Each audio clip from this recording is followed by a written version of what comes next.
lion and finding elephants.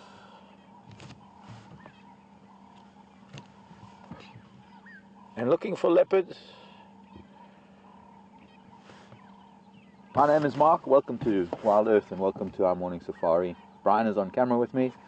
Andrew is back in final control somewhere behind me, and we're about to head out. We started off. I thought I'd look for that zebra couple that we've been seeing. No sign of them yet this morning, but I'm also going to go and look for some lion tracks and see if that lion was actually sleeping where I thought he might have been, because he's no doubt moved overnight, and maybe we'll find where he went. That's one of the two males that we call the Matimba males that seem to have stayed somewhere nearby during the night, or rather during the day, and he would have moved during the night. Well, an awesome sunrise. I hope it goes well for a good day. I can't believe how low that cloud is, and it's almost like when you're up in a mountain and there's mist or low cloud in the valley, you get to see the top of the cloud. We're actually seeing the top of that bank of cloud with the sun above it.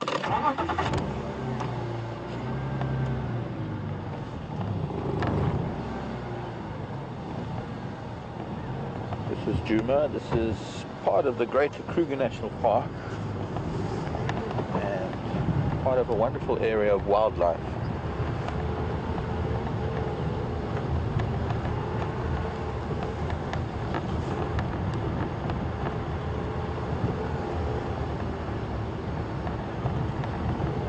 There's never any real plan as to what we're going to see and how we're going to see it and when we're going to see it. One of the reasons why we have this wonderful little vehicle equipped with equipment to drive the camera around 6 hours a day.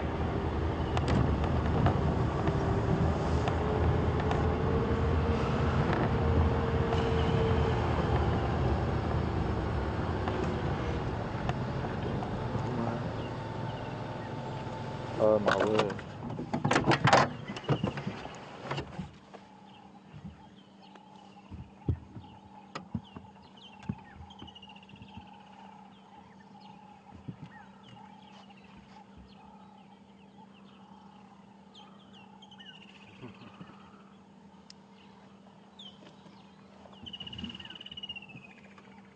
Can you see it well enough? Yeah.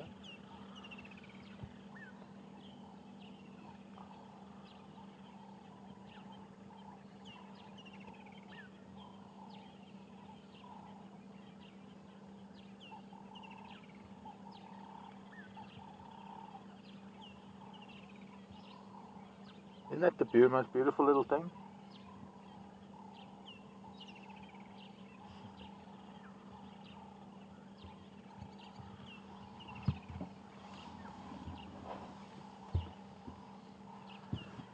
The most unusual thing to see that particular frog out at this time of day, or just maybe not this time of day, just out now.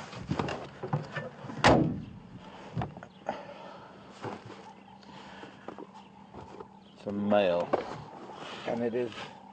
Where are the frogs? Where are the frogs? And the rain frogs, moss frogs, chirpers, grass frogs, mascarenes, rubber frogs, reed frogs, leaf folding frogs, shovel-nosed frog.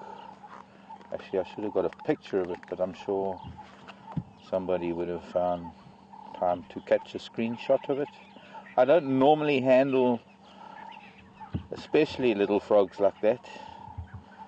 It is not really an aquatic frog. Toads, rain frog, there we go, sand rain frog, which is similar.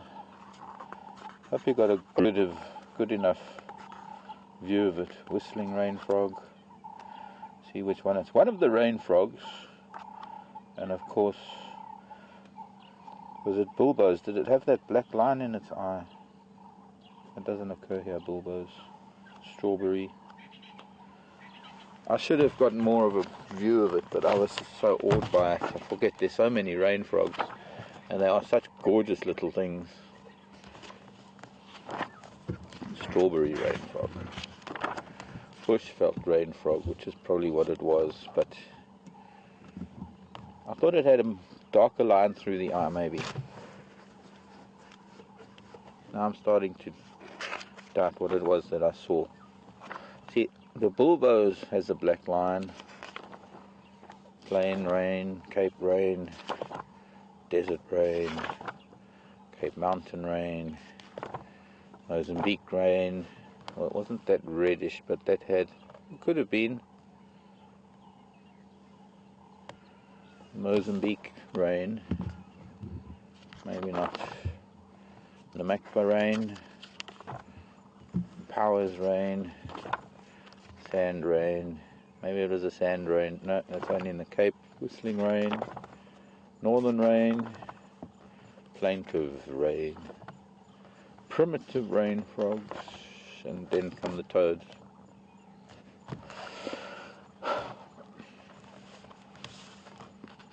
Most likely a color variation, one of the rain frogs that we have, and that was been a male. The female is a lot bigger. What's really most amazing about the rain frogs is their tiny little legs, and during mating it's very, very difficult because the male will be so much smaller than the female, in fact this big compared to a large female.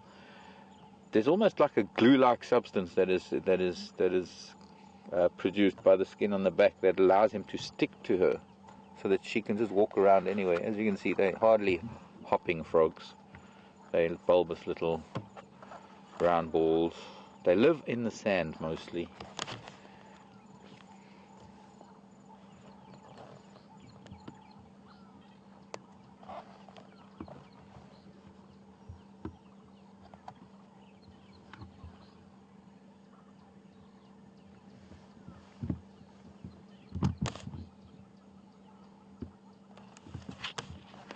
Anyway, they're quite endangered frogs, rain frogs, and they are very, very seldom above the ground. And at first I thought it was a beetle from a distance when I first saw it, as we were driving up here. So the zebra were here. It looks like she was lying down. One of them was lying down.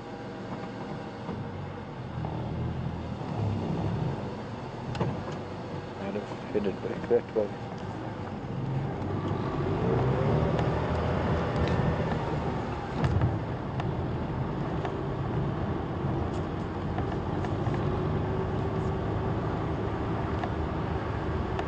Frogs are probably one of the most threatened types of animals in the world at the moment. In fact, frogs are probably the most threatened because of the manner in which frogs reproduce and the way that they live and the way that they breed. And an unfortunate thing is happening to frogs all around the world. There's a fungus, Chytromedia fungus, that is killing them off in huge numbers. And it's for that reason that one shouldn't really handle frogs. I let that one walk onto my hand, and I tried not to touch its body at all. In fact, I didn't touch its body at all.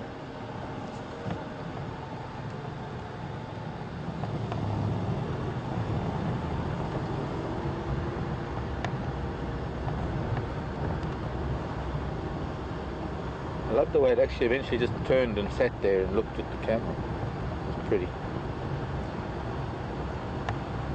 That's amazing. Amazing.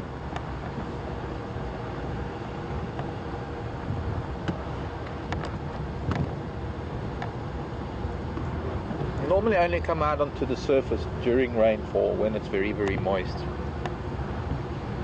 And they're a type of frog that doesn't even need water to breed in, because almost everything they do is underneath the soil. And normally, well, it's not really soil. They live in very sandy areas. That's why we found it where we did. We wouldn't find a rain frog going down into the dip where it gets very clay, where the clay layer is closer to the surface, less sand. Morning, kudu bulls.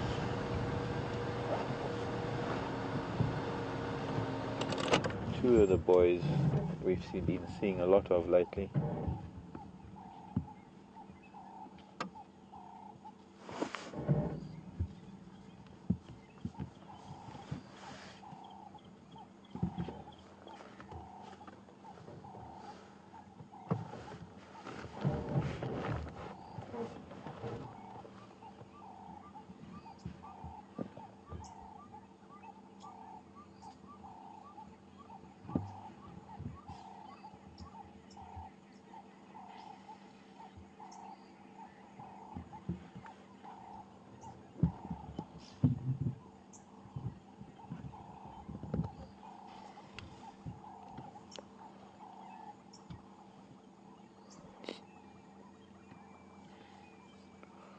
Morning, Marla in Seattle wants to know if that was an adult frog and how big do they get. That was an adult, my guess was an adult male.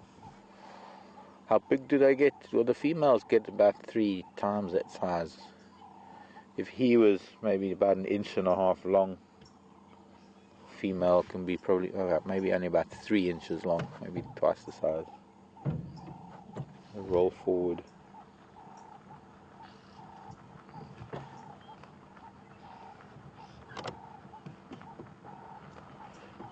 Kudu pose. Sunlight on his horns.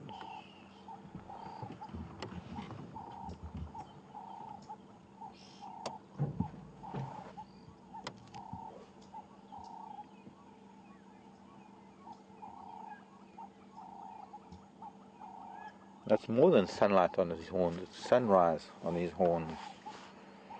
Sunrise sunlight. Your son?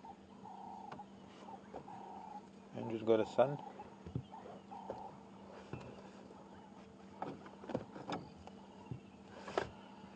Tyler in Seattle. Morning, Tyler. Tyler wants to know when I stopped wearing shoes. Well, isn't that Hercules there? Coming out of the bushes.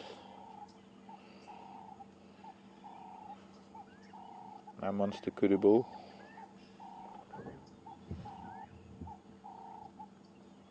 And 2 of them, 2 more, and off he goes. That's the tight curl one, but this is the big boy of the group.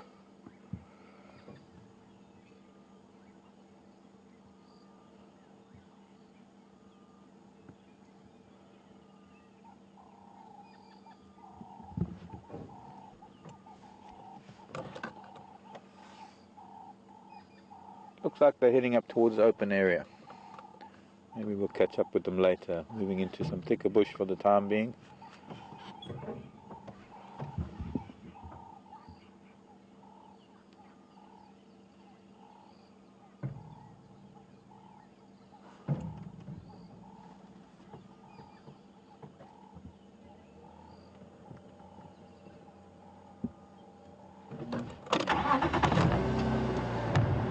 Call it a kudu sunrise.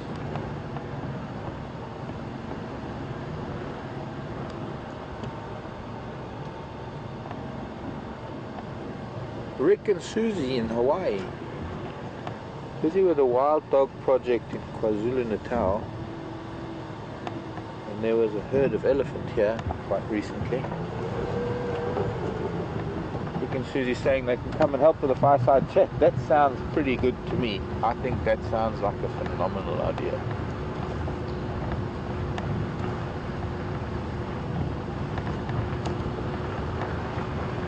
Have to get hold of me, Rick and Susie. Maybe send Andrew an email and he can forward it to my personal email, and then we'll see what we can do. That sounds like a great idea.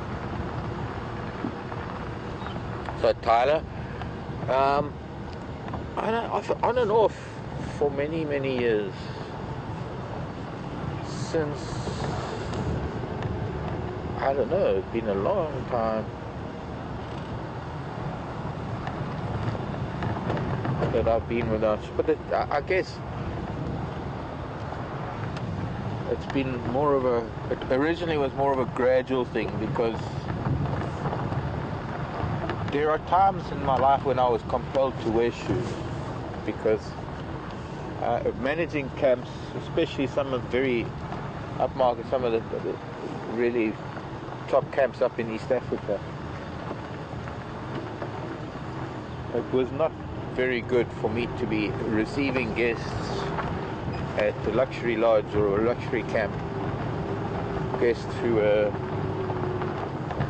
city people who probably wouldn't have quite understood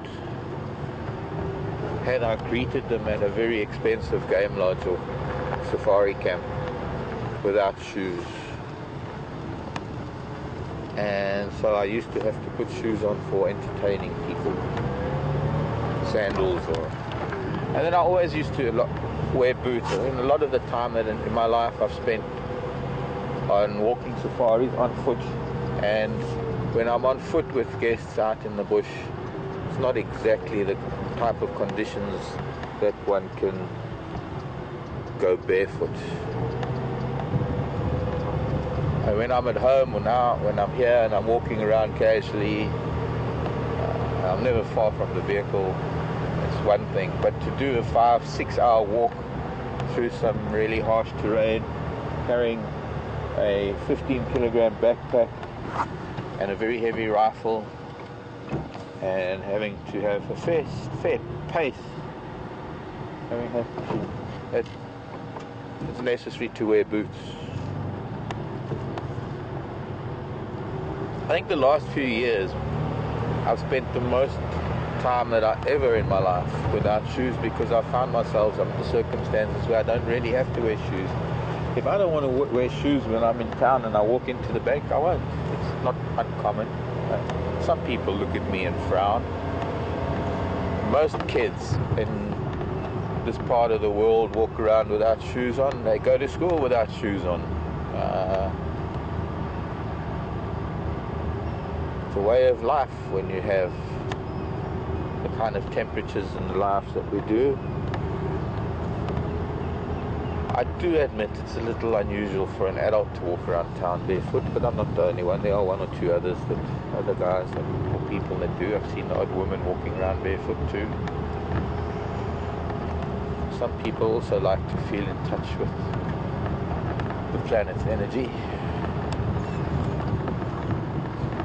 But sometimes I do put my shoes on in town because I need to do business, and it's just, I suppose, disrespectful, some people might think. Now, I was going to stop at the hyena den, but there are these elephant tracks that I can't resist,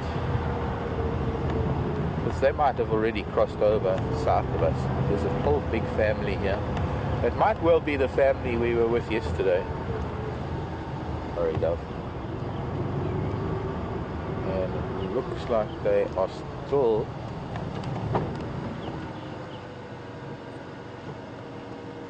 heading west, not stopping at the dam. I haven't seen any sign of this lion, if he was here somewhere.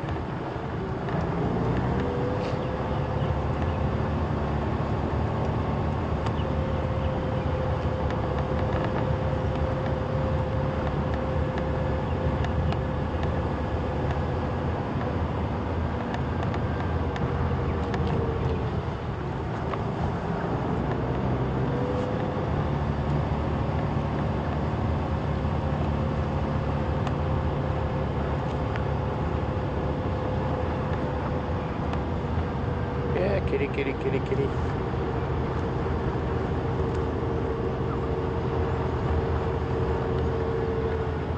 Time to find a cat up a tree. Probably why we haven't seen any cat.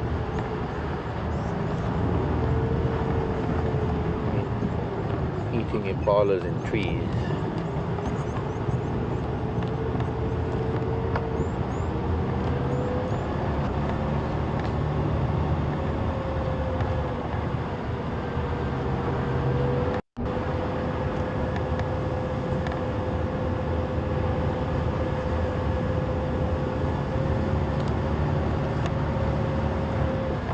Little steenbok running across the road.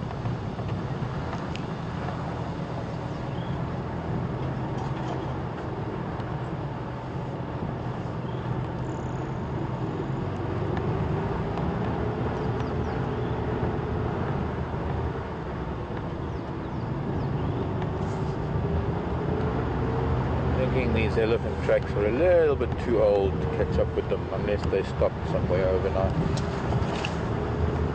This dung is looking a little bit dry around the edges. Need to do a temperature test.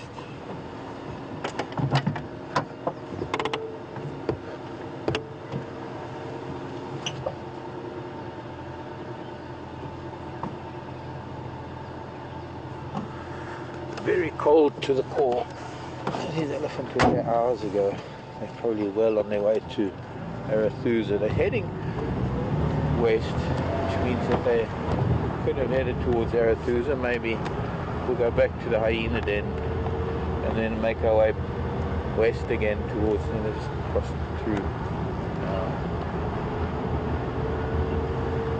I didn't see which way they crossed, but we'll soon find out. But if they continued on the westward journey, southwest, northwest, they would have ended up somewhere on Arathusa.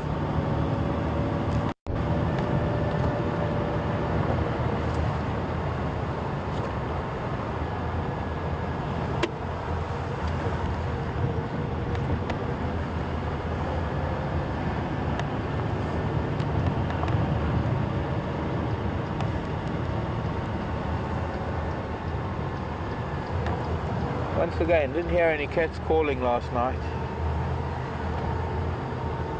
but it was one of those nights that thankfully I managed to sleep pretty well. So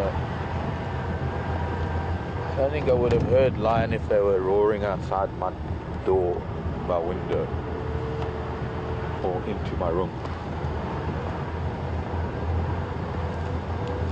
I was mostly oblivious to the outside world. These elephants, the tracks we've just been following, they must have come right past camp as well, because I saw their tracks as we were leaving camp, crossing onto quarantine from Uyatela.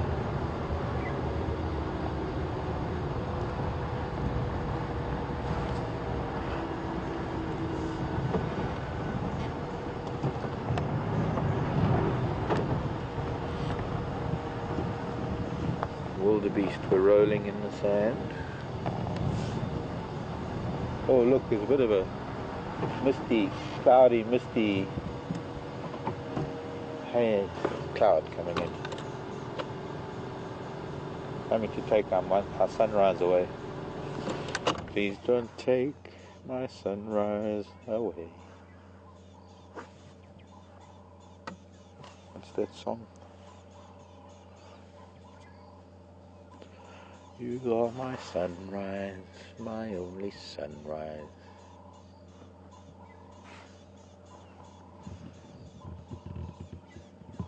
Kahuma's flat cats at Torchwood Marty. Torchwood, east of Juma. Means that maybe lion, like the timbers, have headed east to go and join up with them.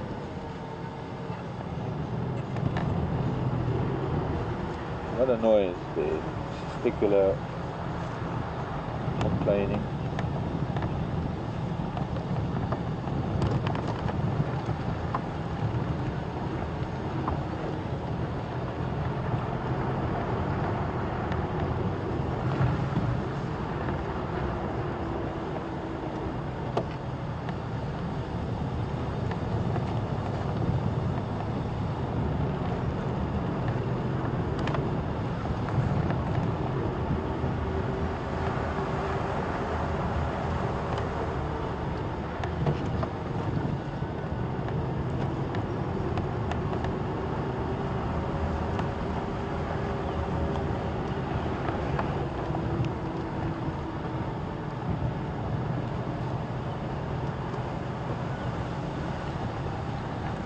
Morning, Rick, Susie. Asking if Kudu make any vocalizations other than an alert snort. No, well actually it's their alarm bark is very loud. It's probably one of the loudest of all antelope. a very loud bark. All of the tragolaphids, the spiral horn antelope, have a barking sound. Well, it almost sounds like a dog, but it's just a single bah. And well, maybe one of these days we'll hear it. Amazing that we spend so much time with these kudu bulls, this group of kudu bulls. We've never seen them stressed, we've never seen them in distress or alarming. And we've seen with kudu females, we've seen them become quite alert at times. And yes, then they do maybe they'll kind of snort to get local attention, to get attention from other members of the herd. But they'll only really bark when they are convinced that there is a predator, when they actually see the predator. Because no use, it's like cry wolf, but it's more than a case of cry wolf, because it's no use really going around and barking at the slightest hint of danger, because you're actually giving your position away and you're actually drawing attention to yourself. You might, as a kudu, bark at a potential predator thinking there is something. Meanwhile it's nothing, and in the interim you've just told a pride of lion who are ahead of you somewhere that there's a kudu in their midst. And then you continue along your way thinking that it was a false alarm. Meanwhile you're walking straight into a trap, because the lion now know you're there and they're waiting for you. So very important for animals to be careful about how much they vocalize when they are moving about. That very fine line between making yourself heard or not making yourself heard. Elephants crossed here. Some elephants did. Whether it was that lot or not, I don't know.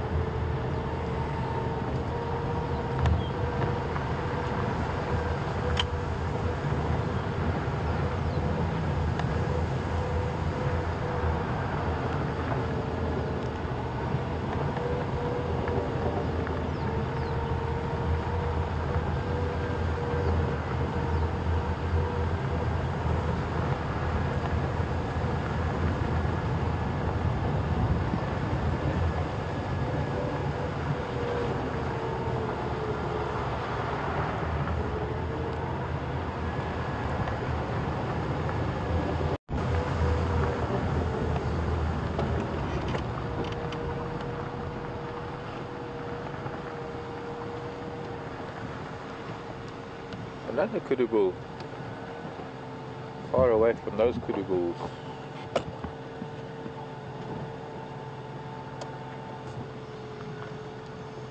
Sneaking off Western Gari onto Little Gari. This is the famous Little Gari junction, where we, for some reason, I guess because it's a four-way crossing, and I'm not even sure what there is where this kudu is headed. There might be a dam in there. There might be something. More elephant tracks going in there too. Might be something in there that is important, that makes this a high traffic area, like a dam or just a highway. So often that we have cats coming in and out of this little junction. Bye-bye, Mr. Kudu. This time, today, nothing of excitement. Elephant going the other way.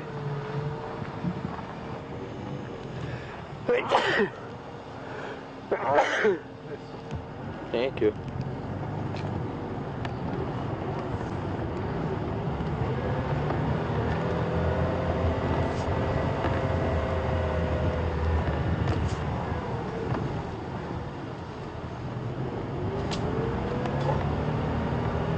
Quarantine and Kanuma have to be moving around again on Western Gari at some point.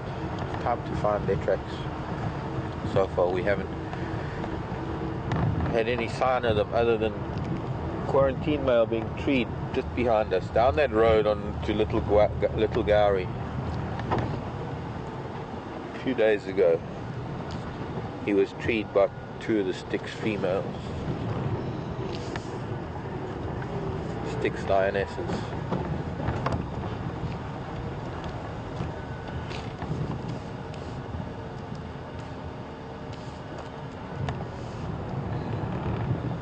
I've got a bit of a sinus allergy thing going on this morning.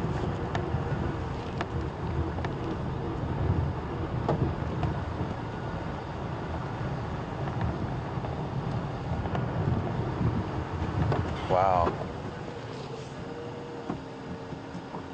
Apart from a hippo being here, there certainly wasn't mud on these leaves. You can see how much mud there is.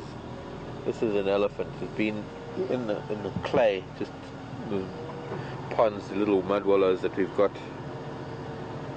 that we've just passed, and looks like he used this little tree to have a good rub, have a good scratch. And then there's hippo dung on the ground, so there was hippo here, treehouse there, and past. See the mud. That might have been from a buffalo though. On this marula tree there's a lot of mud just on the side of it. That's sort of the body height and an area where a buffalo would be rubbing. And if we go to that marula just behind it at the back there, you can see a much higher patch of clay from an elephant. So that's sort of more from about 4 feet to about 7-8 feet high.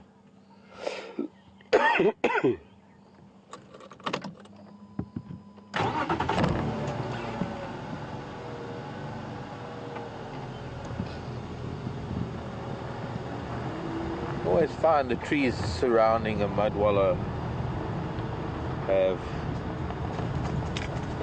a lot of clay on them from a very important process that these large animals activity that they engage in.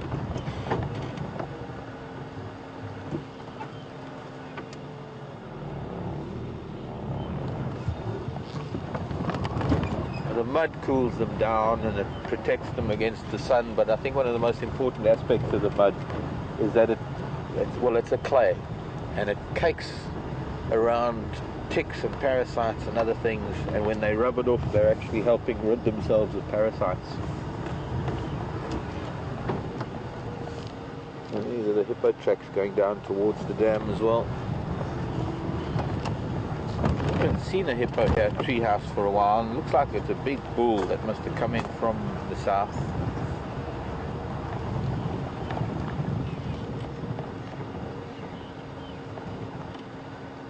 Hyena tracks. Civet tracks going the opposite direction.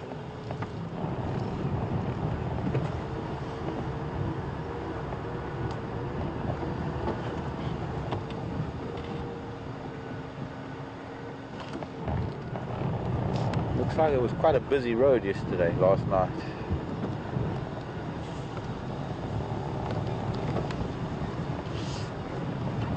Zebra.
Turning into a perfect leopard morning.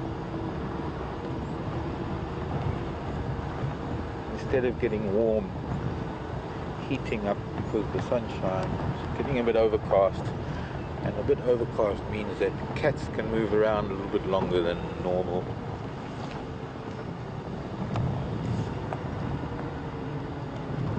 If we could find us a cat.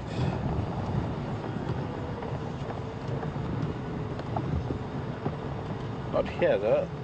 It's a little bit early here at Treehouse Dam. The hippo must have come through here and he's not here now. Bunch of geese that have not been here before. 1, 2, 5, 6 juvenile geese. I wonder if they're the... Oh, that's interesting. There's an adult here as well. There's an adult on the dam wall. If they're the 6 geese from Gowrie Dam, that means there's something happening at Gowrie Dam. 2 adults.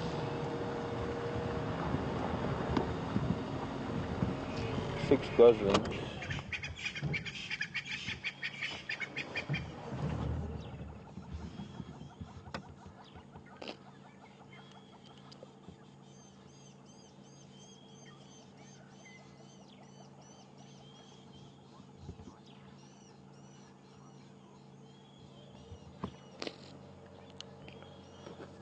Morning, Jeannie. In Washington. Do predators know the animals by their alarm calls?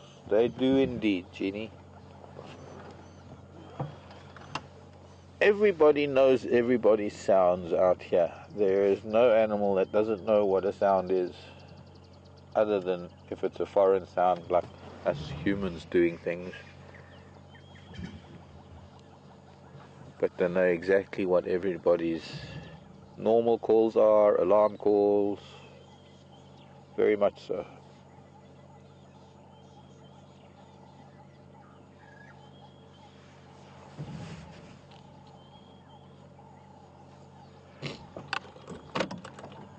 Okay, we're going to move along.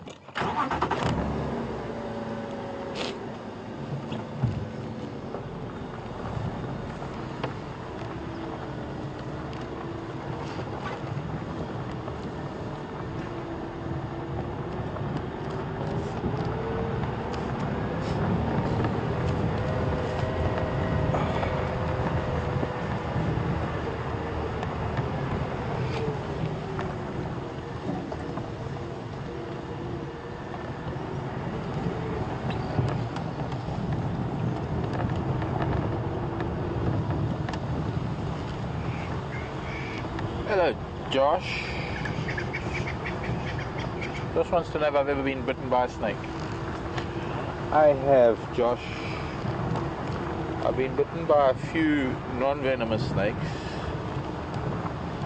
because handling them, well, you handle snakes, they're going to bite because sometimes they just don't like being handled, or some snakes just don't like being handled. I used to really enjoy catching, I mean, as a kid, I had snakes We caught snakes out in the bush and we would, anyways. I used to go to school with snakes up my sleeve. I had one teacher that hated me because I'd put my hand up to answer a question and my snake would come out of my sleeve. I never used to frighten anybody with them. I never used to chase girls with them.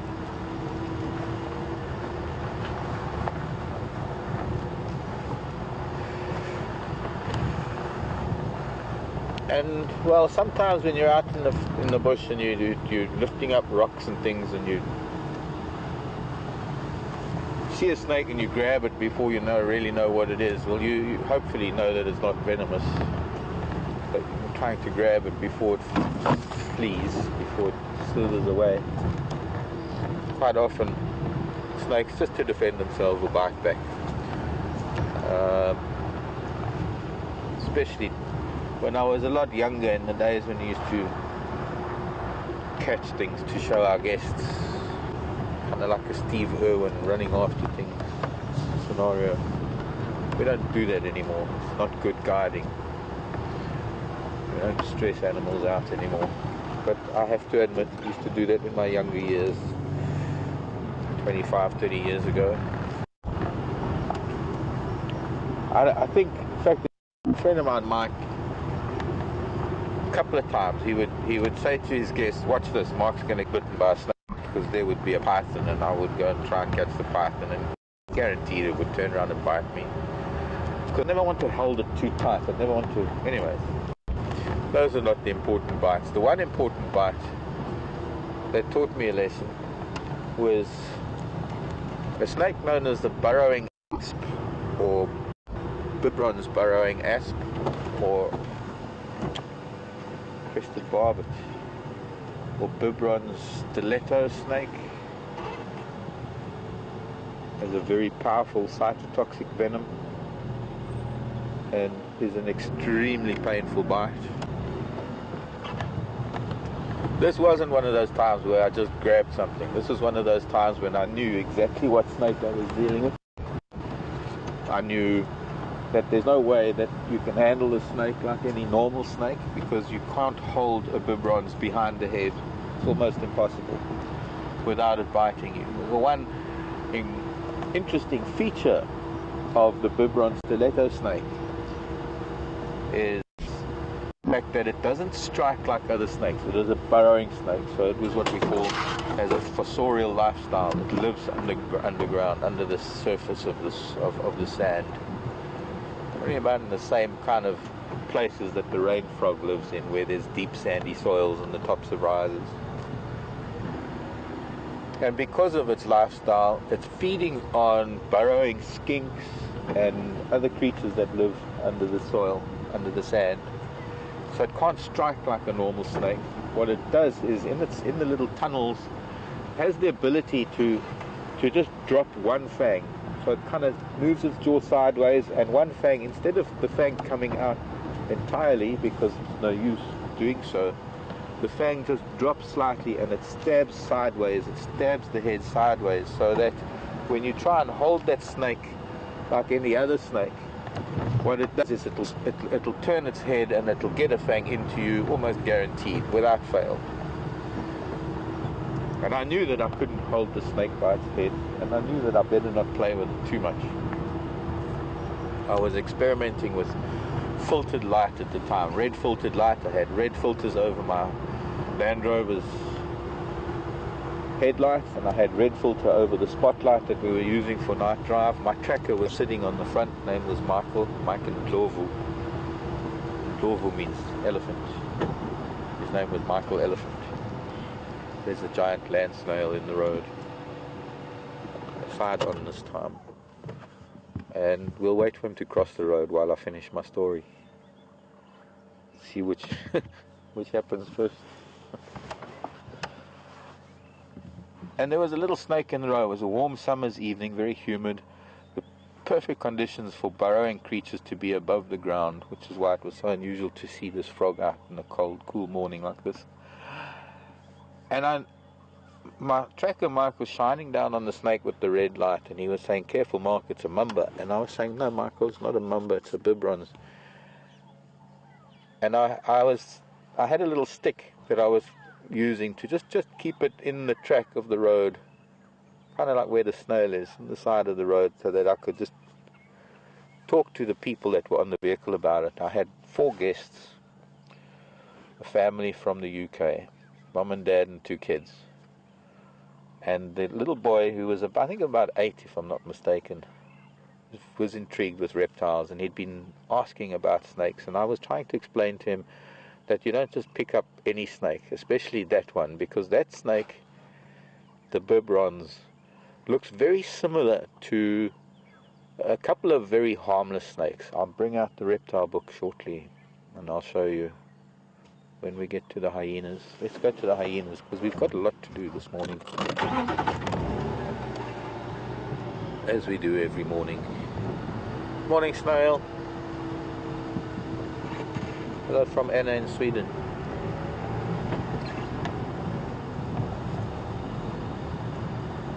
He's probably in Kenya now.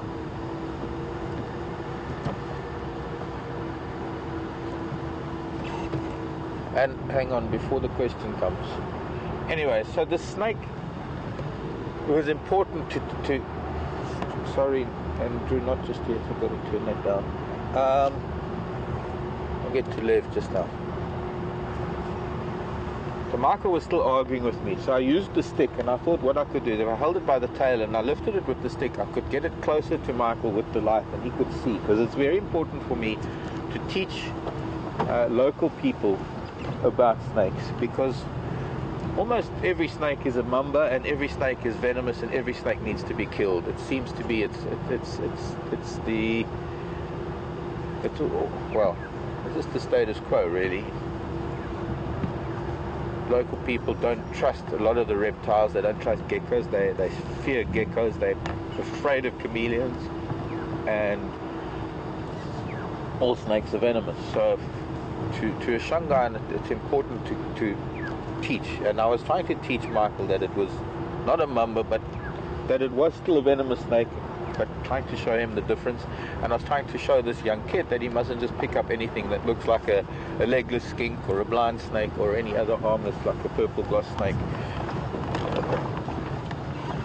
And little did I remember that the burrowing snake, much like a tree snake, many snakes you can hold by the tail and they don't have the strength to climb up to get back to where your fingers are. Most snakes, I mean most adders, there are a lot of snakes that are like that.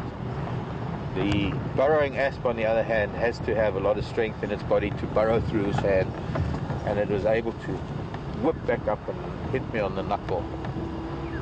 And well, the venom took work instantly. It's a cytotoxic venom, so it causes extreme pain. I managed to one-handedly drive the vehicle straight back to the lodge, but by close to midnight they had to take me to hospital.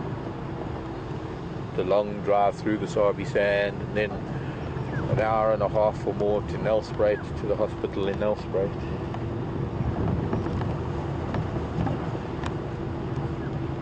Yeah, I know, sometimes my stories can be long-winded, but yes, there you go. Snake bite story. Something. Okay, Andrew. Lev in Brooklyn had his question. Lev. Oh, hyena pups. Two, the little ones are out. Maybe we'll get to see all four of them now.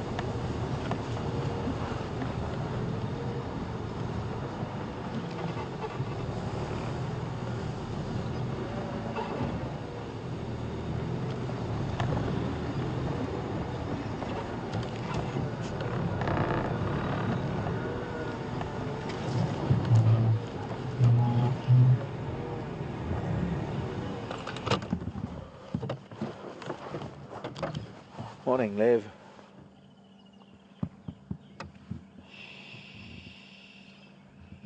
Shalom. Hang on. Mark here. Mark here.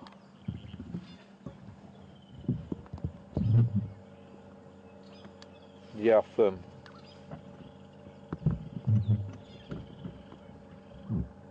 Only just got here now.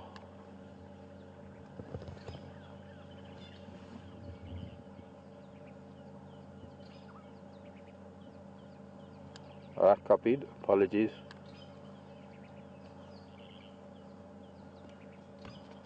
Wasn't aware anyone else was on Western Gowrie, but I'm sorry, won't do it again.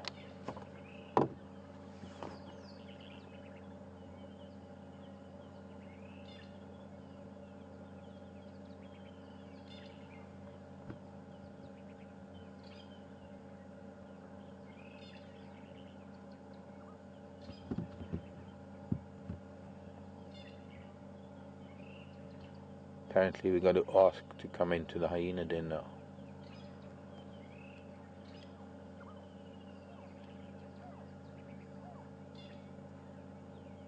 Which I didn't do. These are the two tiny little ones. Last night we saw the two bigger cubs. Maybe we'll see them too. There's still another hyena at the other entrance to the den. Lev was asking, what is it about animal dung that is so easy to identify which animal it came from? Well, largely, Lev, it's the different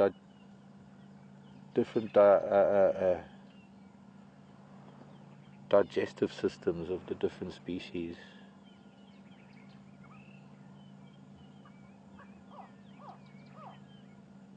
And living with them for so long. But also there is the other thing that very often dung is accompanied by footprints, by tracks.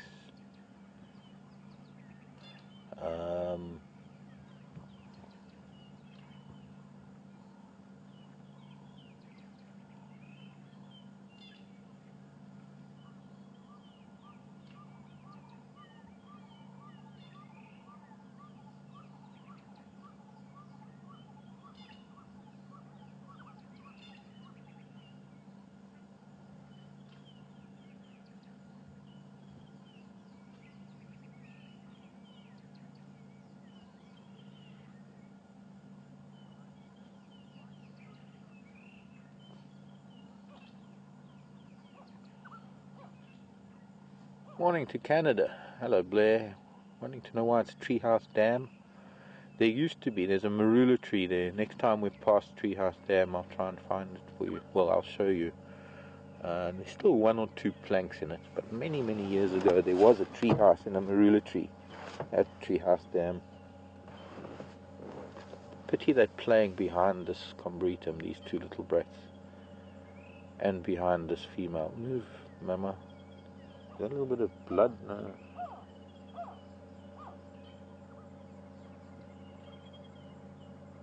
Come on, come and play here.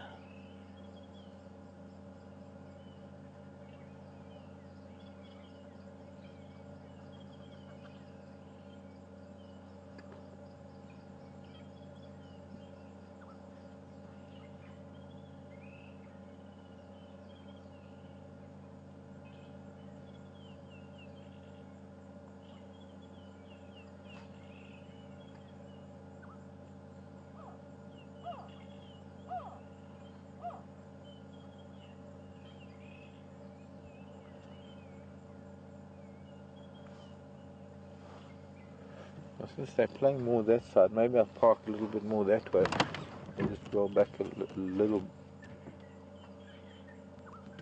especially since they're tugging at that bush below.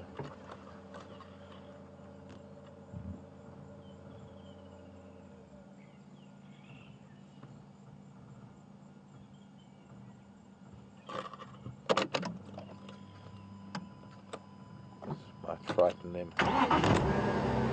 No, too bad. Slowly getting used to the sound of things.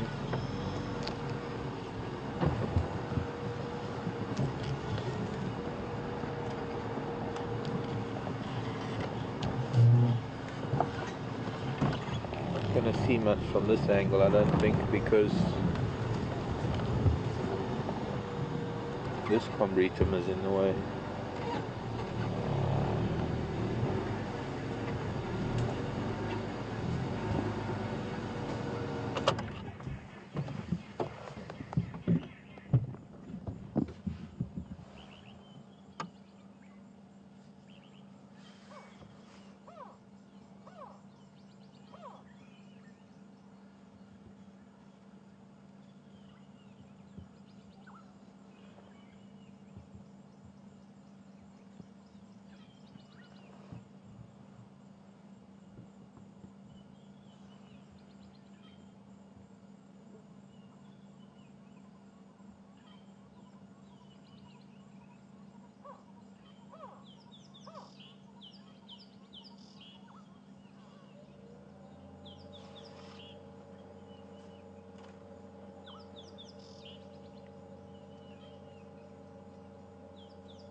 Well, let's move on. There are evidently vehicles lined up to come to the hyena den, and they've got to sort of do circuits and bumps and things because I'm out of turn. And we can come back later.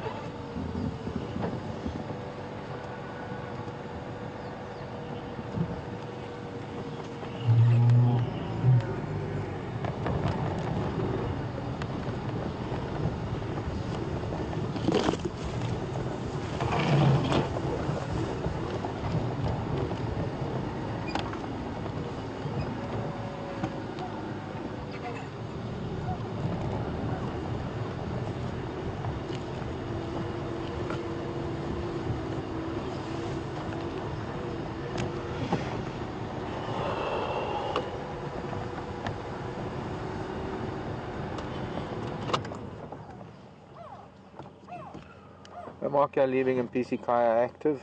Open lock.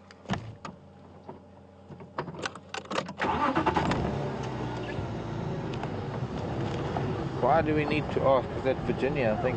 Why do we need to ask to go to the den now? Evidently, it is... Oops. Evidently, it is because the guys that are coming from other lodges want to plan their routes so that when it's their turn to get here, they can drive here from wherever they are, rather than get here and find that there is a vehicle here that isn't supposed to be here. Then they've got to go and find something else to do for another 10 minutes. See, that's the end of the world. And I guess mostly because we don't want too many vehicles here. We can only have one vehicle at a time, both from a point of view of the young hyena, but also from a point of view of the experience. Can't really fit two vehicles at that sighting because you're either looking at it from one angle or another, and you don't want the noise of two vehicles, two guides explaining things in a quiet situation. So it's all about only one vehicle being there at a time, and you can't just arrive here because there might be a vehicle there. I guess I was lucky that no one was here yet. But there was another guide who was almost here. He was here at Philemon's Dip on his way in.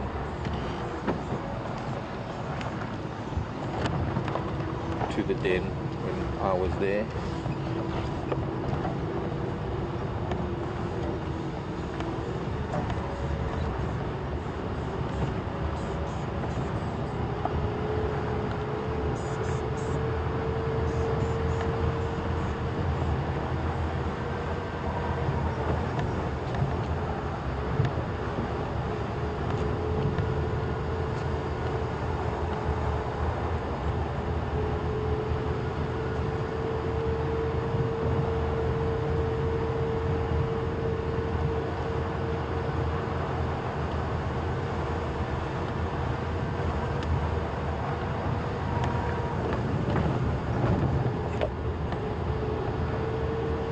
I understand the concept.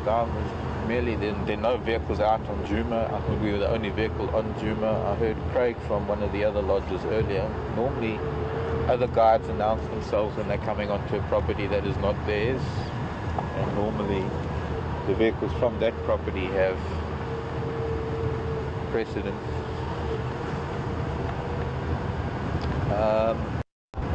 In the old days, there was actually a rule when there was traversing on other properties. You had to leave.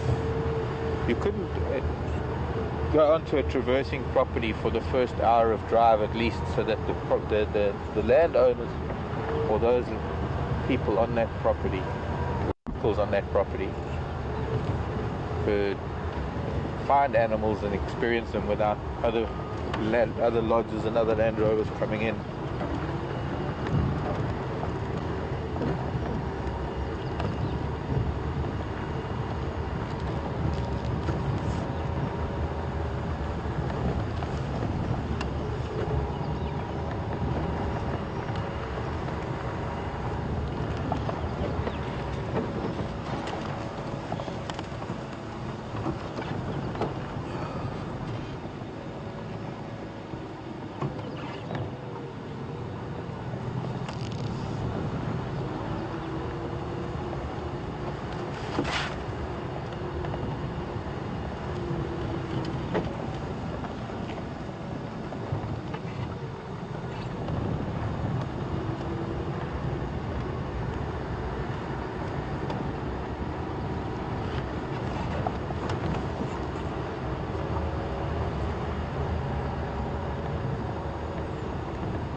think it's World Frog Day in a few days' time.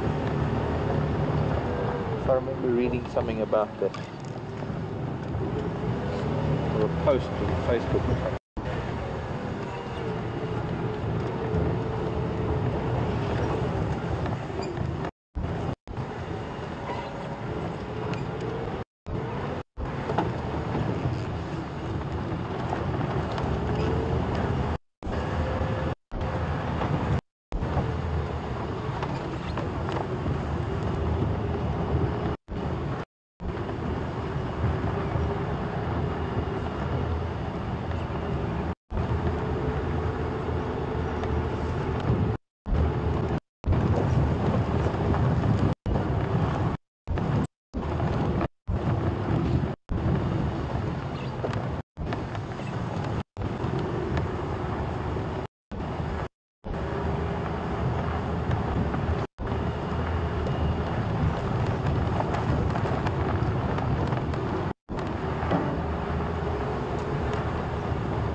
That last week when Peter and Hayden were here,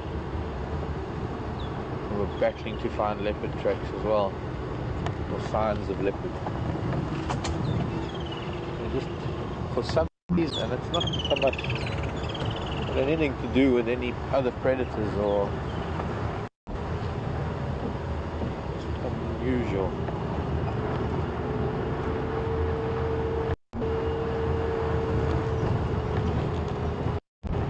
Have such a dry period.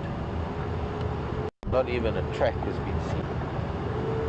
So we'll try and cover as much of Gari as we can this morning. See if we can't find some sign of a cat coming back onto Western Gari. So far, no sign of the other the other lion, the Matimba. So we pretty much ruled out that he went anywhere south or west. Maybe now, because we're going to be heading a little bit east, north, and then maybe loop round to the west.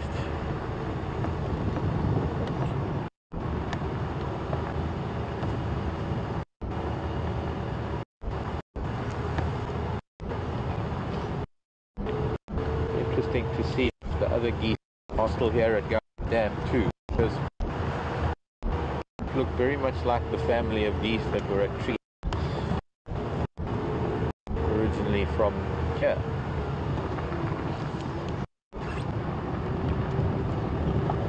There aren't many things that are going to chase geese away from the dam other than other geese.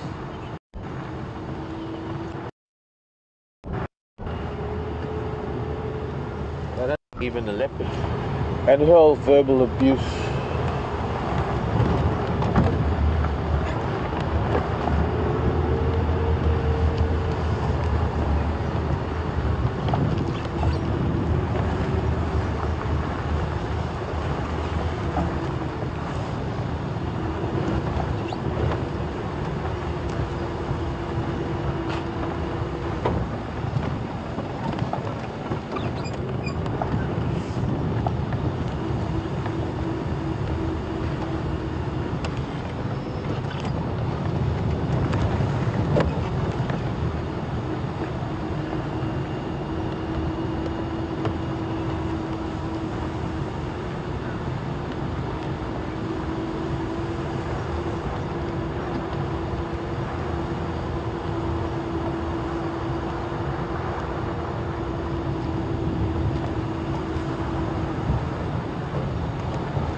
hippo today. Must be this hippo that's been walking around the tracks that we've seen.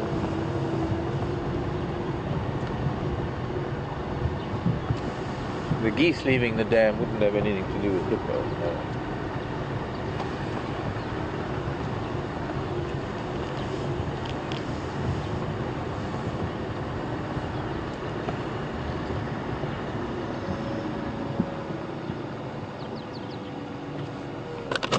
Water's dropping fast. It's February and already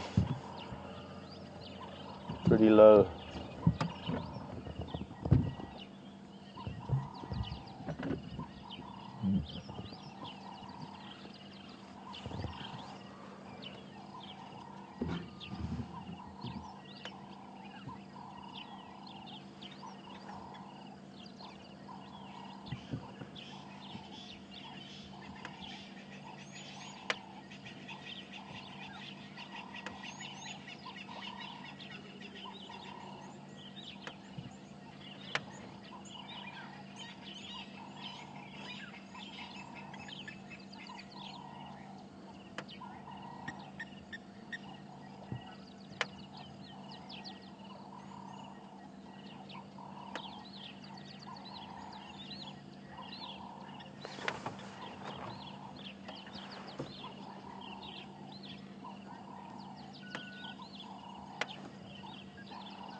Okay, let's move along.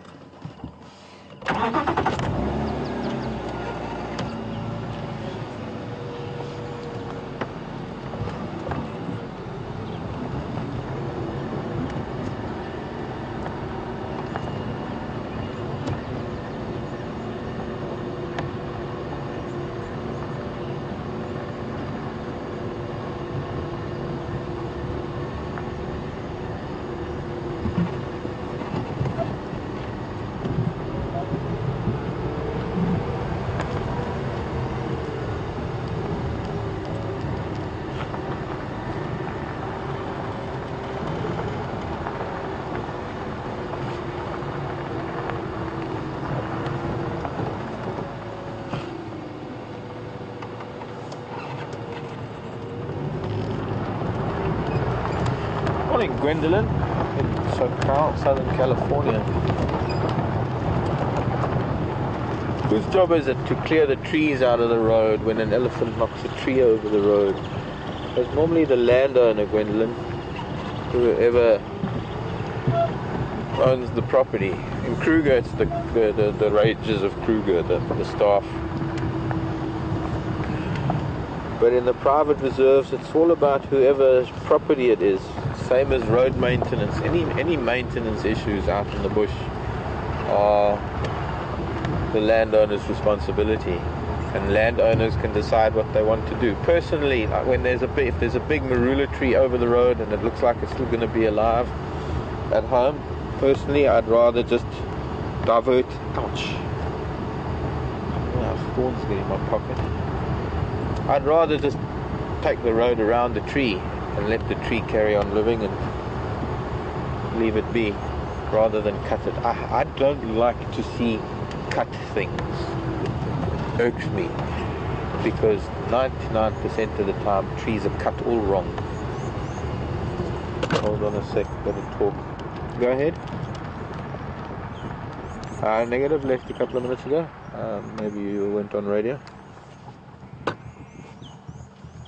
Okay, cool.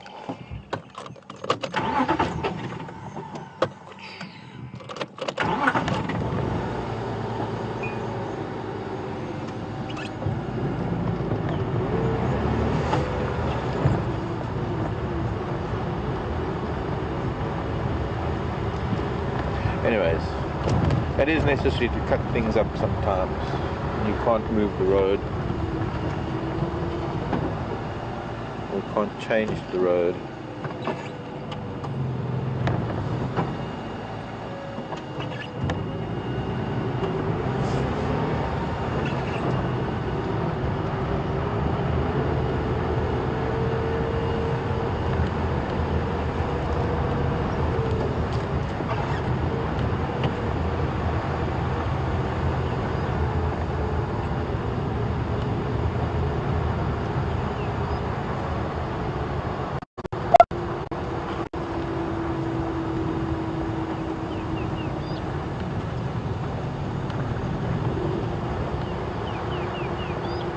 Hello Charlie on email.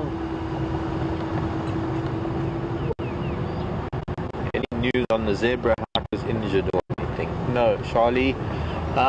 There wouldn't be, since we saw the zebra, nobody else didn't think, since we saw the zebra, nobody else really, I don't think, saw what happened to the zebra. We don't know about it. We all, those of us, I think 2 or 3 vehicles know about it.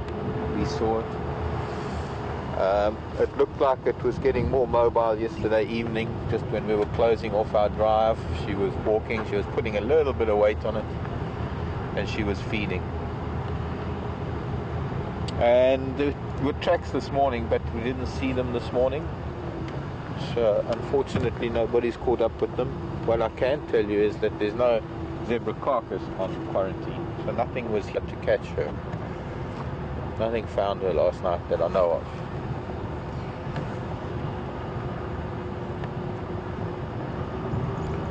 And you have to think of the thousands of zebra that exist here in Kruger at any one moment. There have to be a fair number of them that are limping at the moment through either an injury sustained running away from a predator, or an injury from being kicked or bitten by another zebra. And oops, sorry, there's a beetle on its back struggling. Let's see what beetle it is.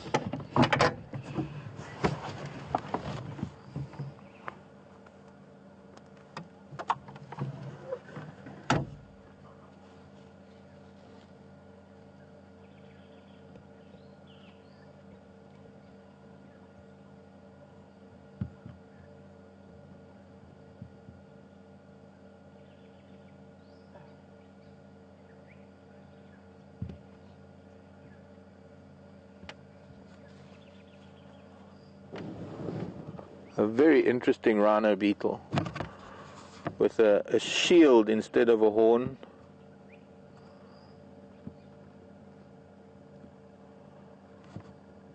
Very interesting shield, in fact. Oops. It's missing a lot of its toes.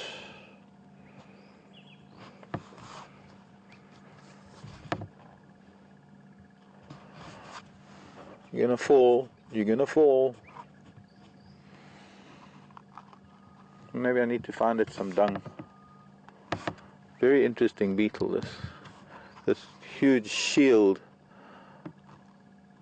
that is on its head. Not a common species, this. Come. Let's put it down somewhere.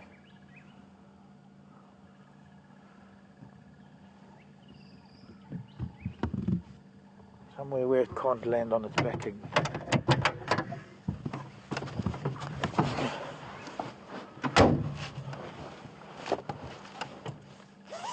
It's getting warm enough to start taking layers off.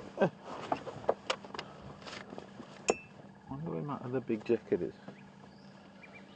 I lost it. Maybe it's in Jigger.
Hello, Marco. WildEarth Zoo. Marco's asking if predators remember individual people the way the elephants do. To some extent, I think. As vehicles, maybe they'll recognize voices over time.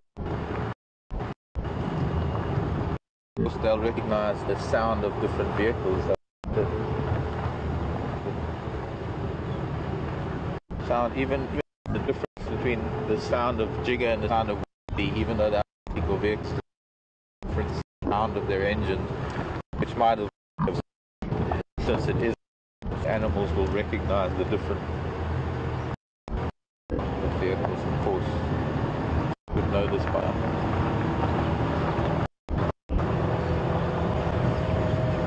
So I wonder, east or west, which way should we go? I think east. Do a loop in this eastern corner. Come back down Circle Road or something. And then go to the west.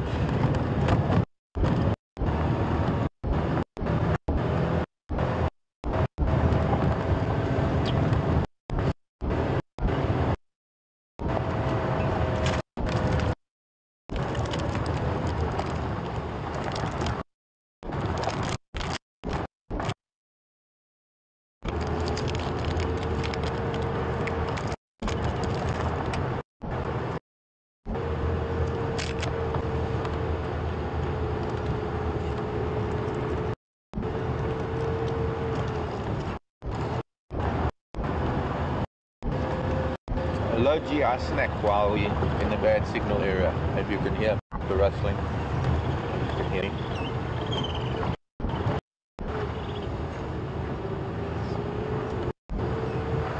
Quite nice. Jungle energy bars.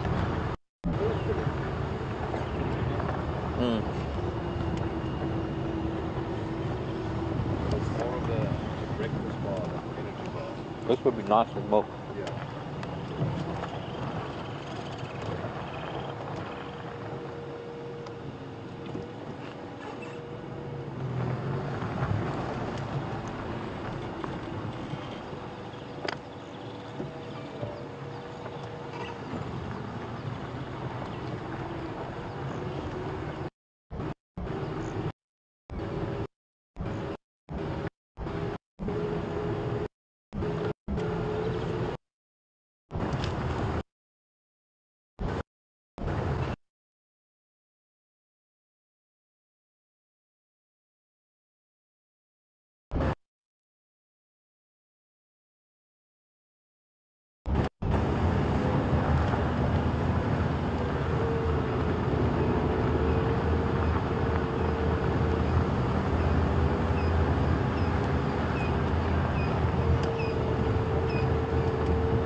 Rick and Susie, I don't know when the goslings will be flying. I think they're flying already. That's why that treehouse dam. That must have been how they got there. Looks like a brown snake eagle from here with that broad head.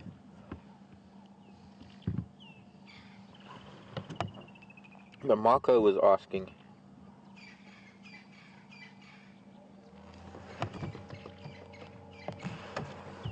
whether predators recognize individual people.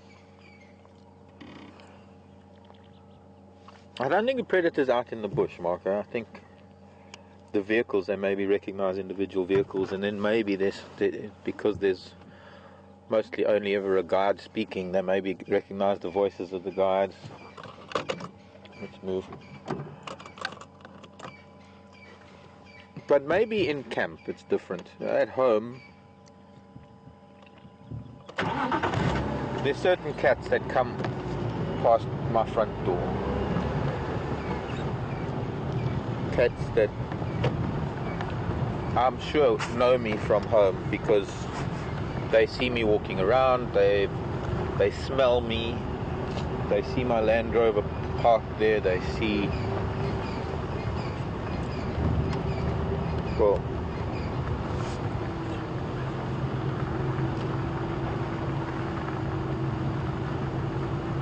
like the leopard get to know the hyena in their territory and the lion get to know the leopards in their territory. They might be in competition and they might not like each other, but they get to know each other, so they invariably get to know each other's voices. And I suppose since that's my den and I live there and I'm in and out and it's home,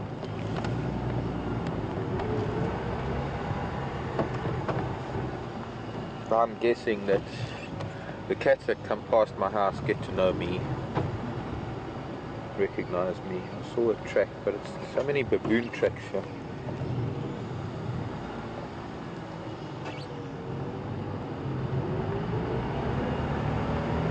Baboons.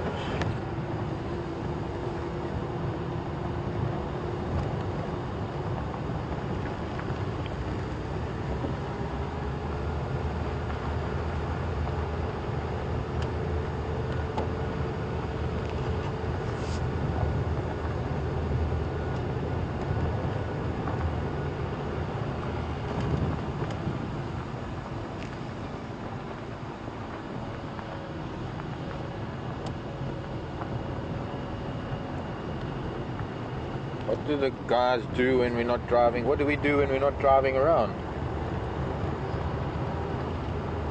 We do some technical stuff, the camera guys. I'll tell you what we do.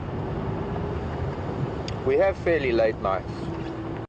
We get back after drive, and by the time we've parked the vehicle and put it on charge, taken the camera off and done all we have to do, it's sometimes 8 o'clock before we start cooking dinner. Sometimes it's only 10 o'clock before we finish dinner. So it can be quite a late night and early mornings. I mean, fortunately nowadays we don't get up too early because we're staying here in camp, as opposed to when we were staying in Manyaleti.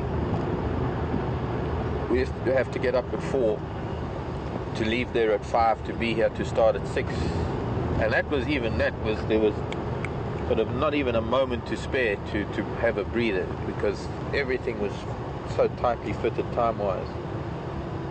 I suppose we could have got up at 3:30 and maybe had a bit of spare time, but when you go to bed at 11, getting up at 3:30 was pushing things. Anyways, cut a long story short, with fairly short nights, at the end of drive, by the time we get back after 9, it's 10 o'clock or later by the time we've had some breakfast. The guys need to clean the camera, they need to sort things out, park the vehicle. Franklin have just been chased by something. Sometimes it's 11 before we can put our feet up for a few minutes, so often we have a bit of a nap around late morning, early lunchtime. Look at this, Mr. I knew there was a leopard here. Mvula, you magic man. Oh, you magic man.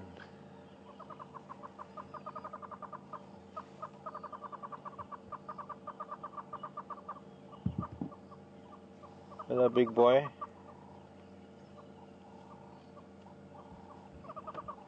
Why don't you just ignore us? You can't even look at the camera and say hello to the world. Oh, there we go.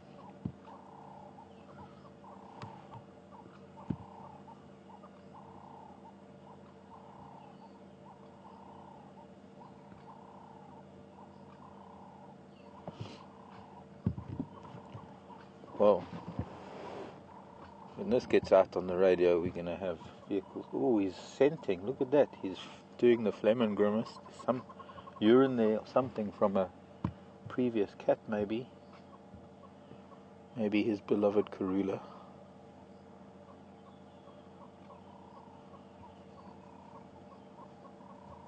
Yeah, kitty, kitty. But we need to turn around pretty quickly.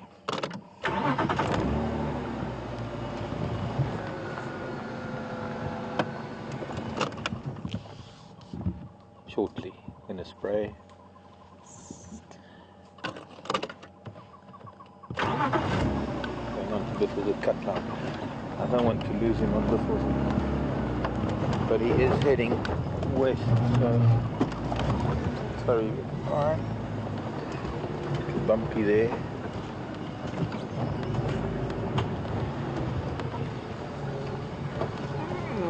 How lucky are we? I know it didn't sound like I was very excited, but my heart took a leap when I heard those two Franklins freaking out the way they did.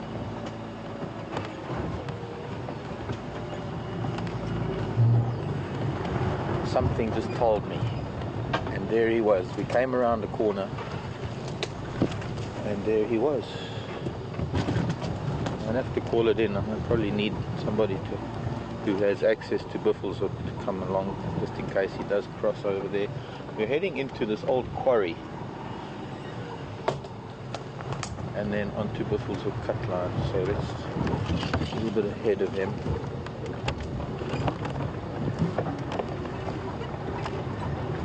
Switch off and watch him approach.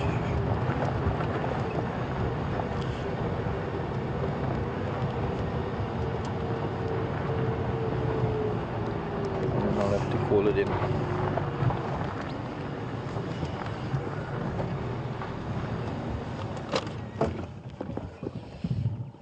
Anyone interested in Ingwe this morning?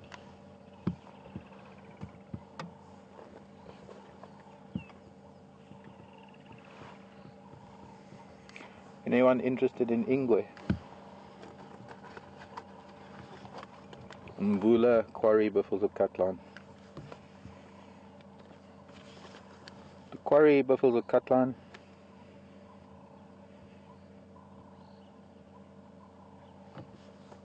Yeah, firm. He's now on Biffles of Catline itself, heading west.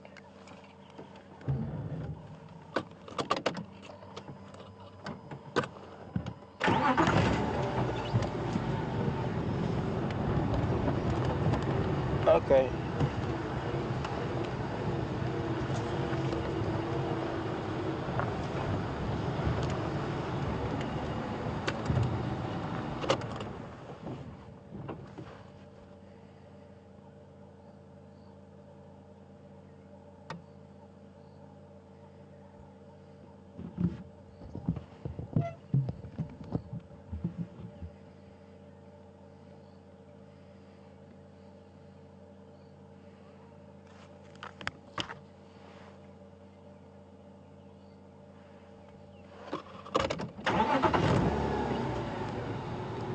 Beautiful shot there.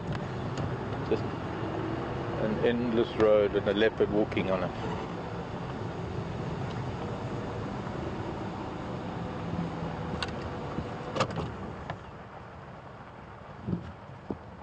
I was hoping to get gravity to work, but we still got a little bit more of a rise to get over.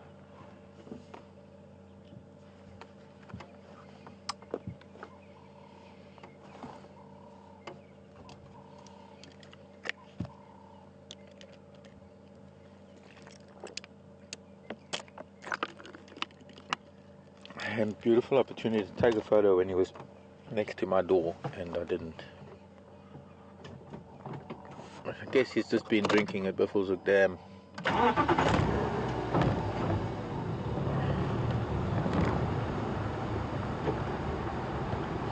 Please don't go into Biffleshoek and Mvula.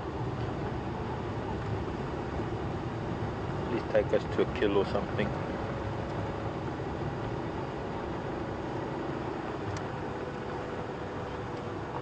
It's Fleming again.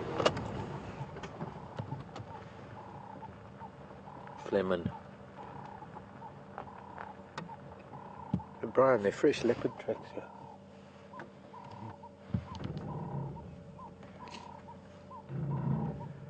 Probably old scent marking from another leopard that he's picking up. And that's why he's doing his own territorial bit.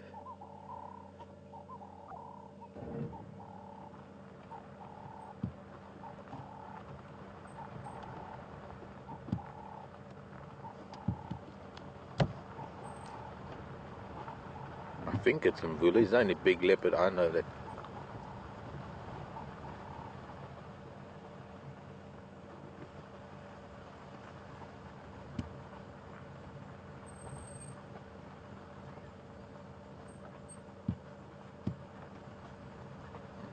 They found Tundi near Chitwa today. So some of the leopards are starting to appear again.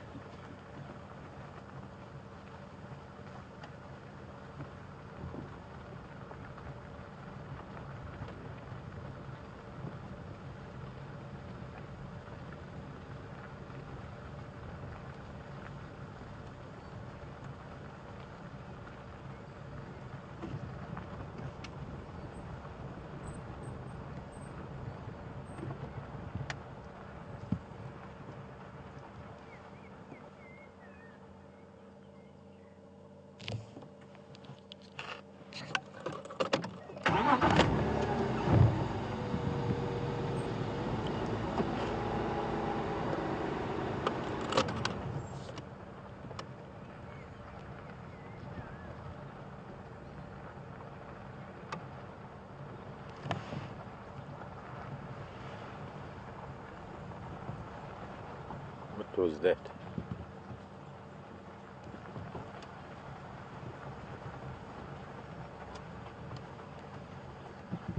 Looking very lean. Looks like he can fit a whole impala in that belly of his. Probably one of the biggest leopards we're likely to see.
What I'd love to do is try and get around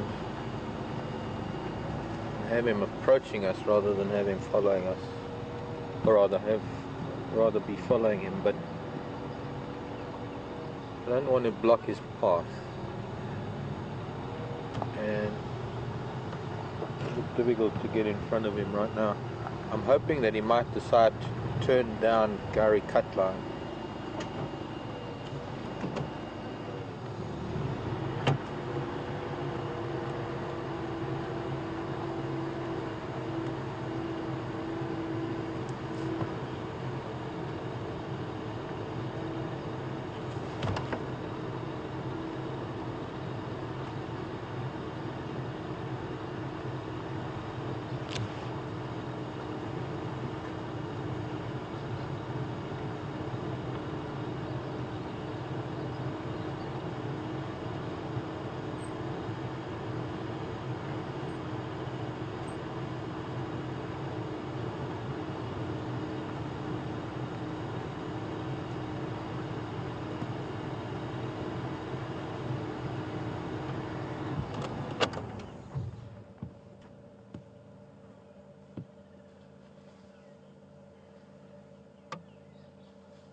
Another leopard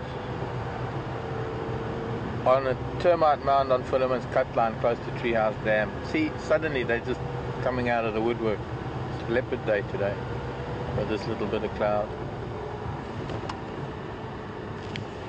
That must be one of the boys. Quarantine, I guess. And we were certainly there. In fact, a couple of vehicles were there this morning going past to the hyena den.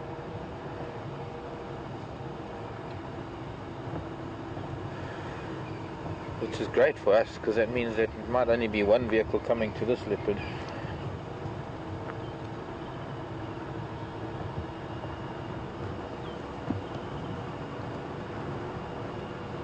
From no leopards to 3 leopards in one morning so far.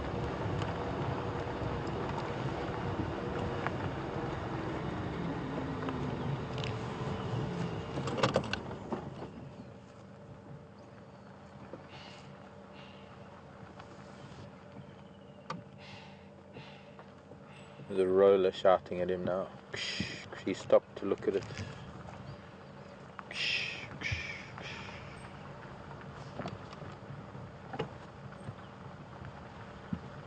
I guess he's kind of just looking at the roller saying, really? You want to give away my position? That's Karula.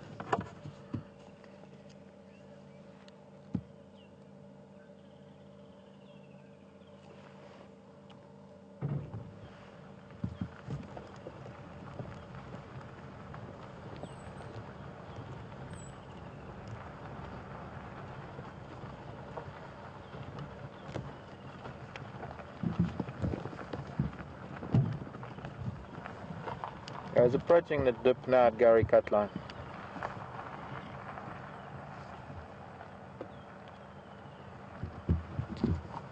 Okay, copied. Confirm that's Karula on Philemon's Cutline.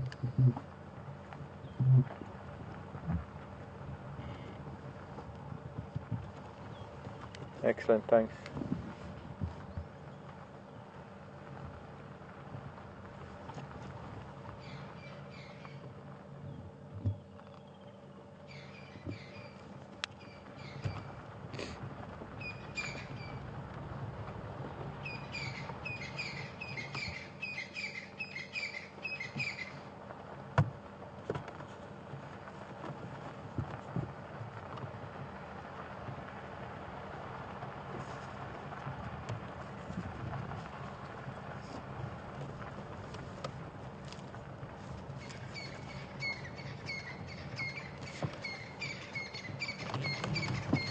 I'm going to let Andrew come through, take the lead for a little bit.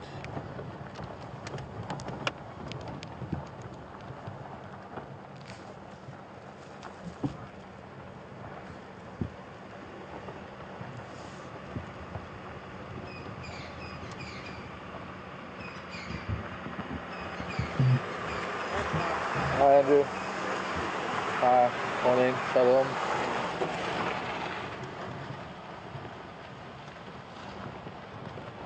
Sorry, Andrew, I was just saying hello to people. I didn't get to start. 2 males, what animals? What? You have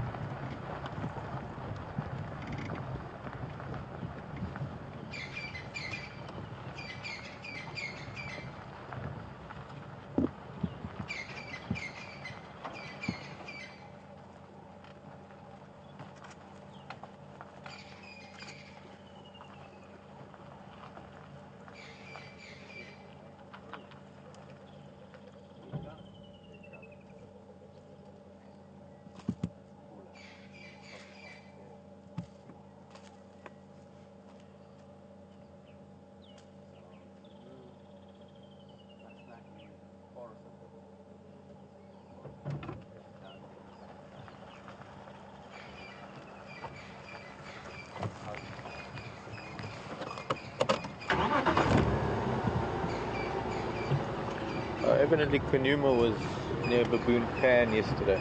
I didn't hear about that.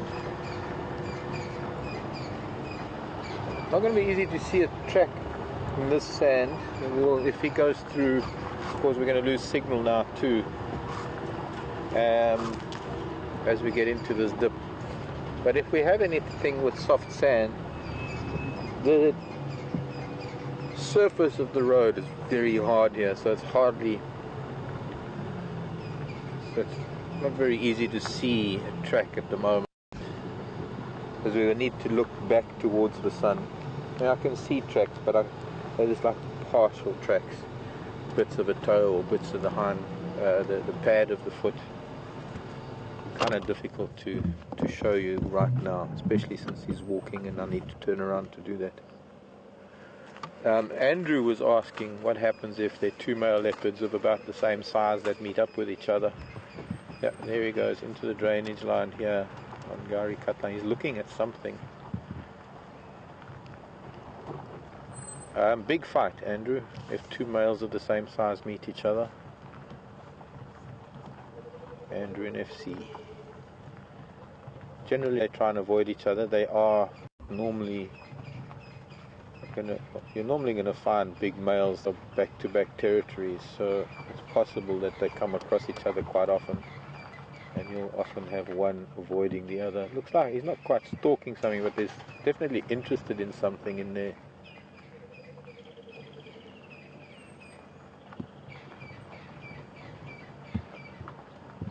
Whatever it may be, the little tail is twitching.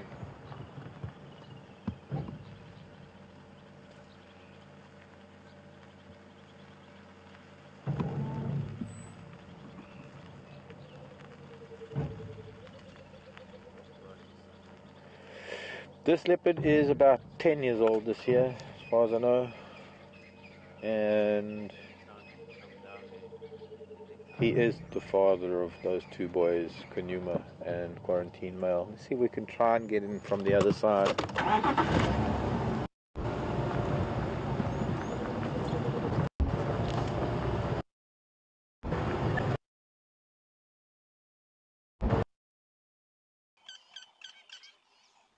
Hello everyone. Being out in the bush and being out there live has its technical challenges. We're experiencing some of that now and are working on it as fast as possible. How's the signal? Anything coming through? He's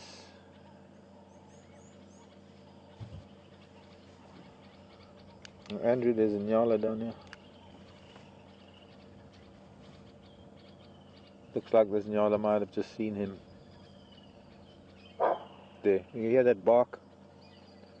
There was another nyala that saw him. That's the nyala bark. Now the kudu bark is a lot louder than that. A lot of birds are now starting to alarm. I don't think he has seen the leopard yet, this one. He's trying to find it.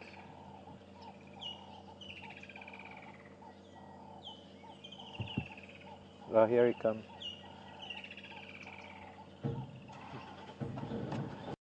Looking at the nyala towards him, but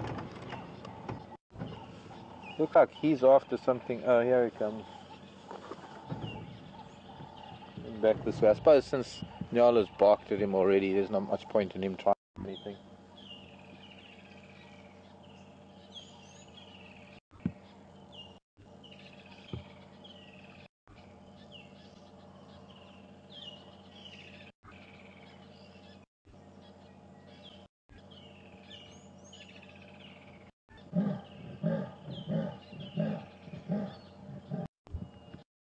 I hope you heard that. You pick it up. He's making leopard. That's the sound of a leopard declaring his territory.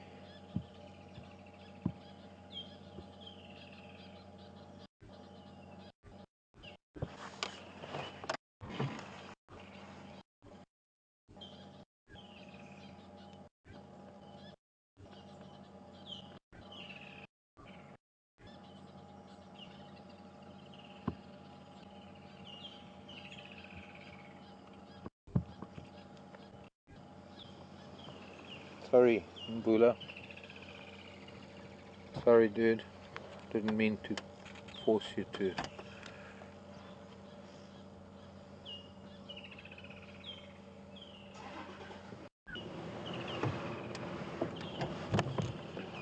It's an incredible sound.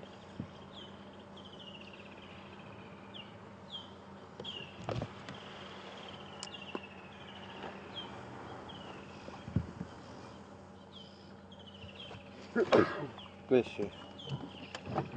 Bless you. And bless.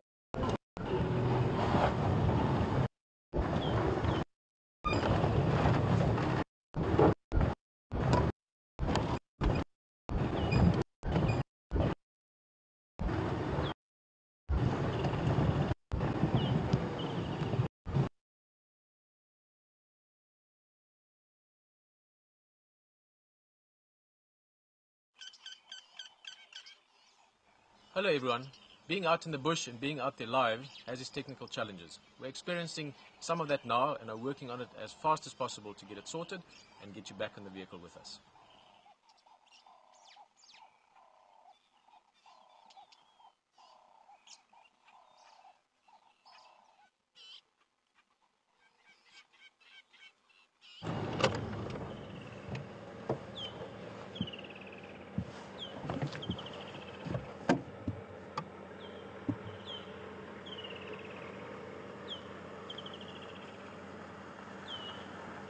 Just a little scratch and a little pee every now and then. That's his fence post. This is my territory.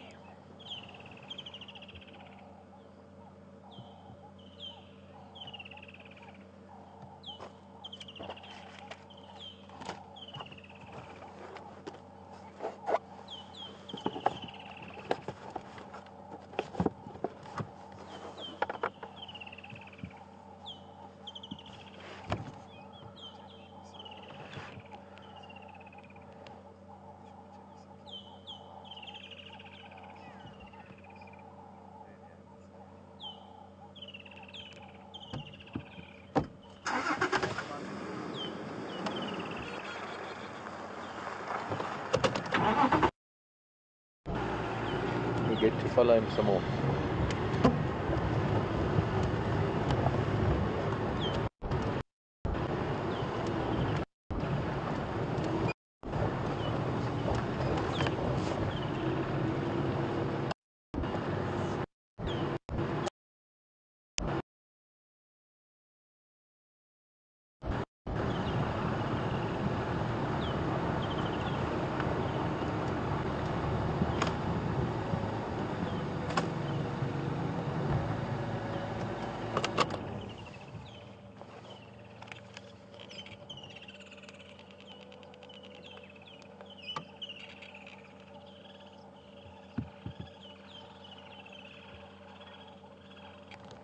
rubbing his cheek glands on the branches, and then he's going to spray.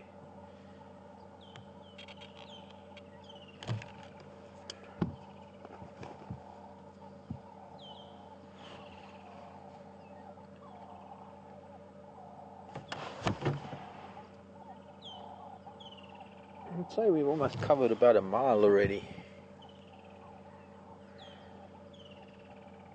Just the slow walk that he's on.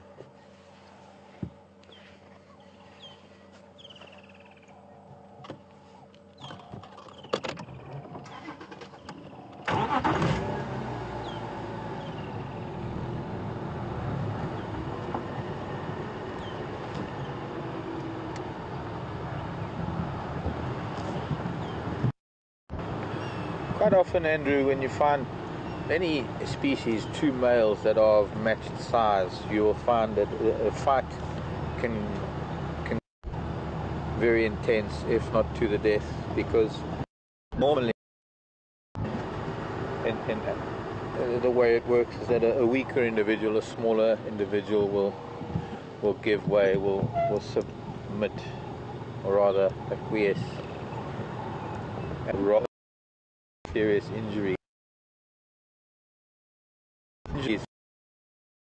He can change their lives dramatically.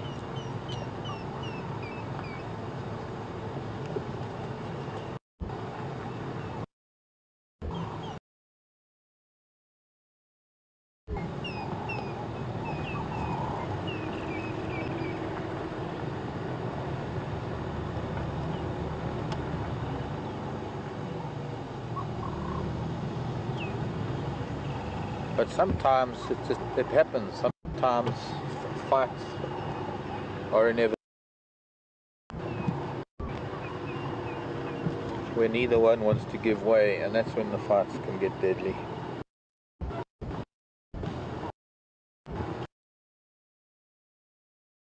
Tracks crossing here going towards Gary Dam.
Question from Agri.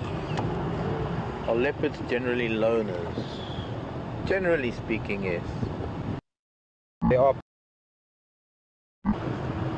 Their population is quite dense. And find extended they on the side of the Sabi sand. We've seen individuals, families get sometimes even 5 together. Not that, but it's not that common. They spend most of their time alone. Generally, they within their trees, of course.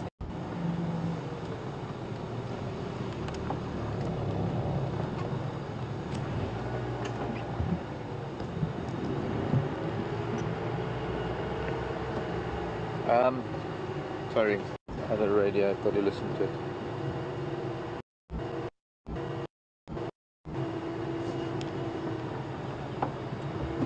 Oh.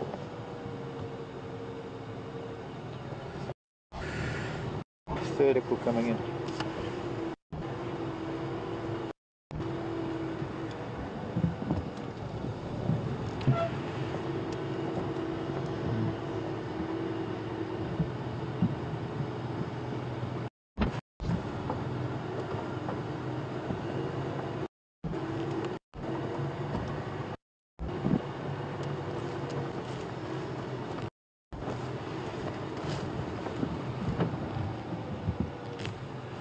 not sure if I understand, Bob. What is Mvula's origin? You mean, like, where did he come from? I'm not sure. Or if I did know, I can't remember. You mean like his parent, his parents? I'm sure I got it on a piece of paper somewhere. I'll figure it out. But on the top of my head, don't know.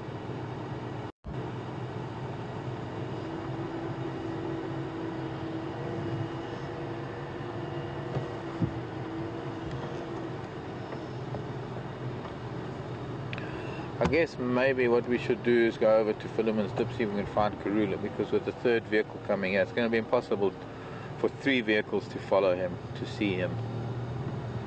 So maybe we should leave Andrew and Craig. Craig is now coming. Or maybe we'll do that when we get closer to Mvula Road.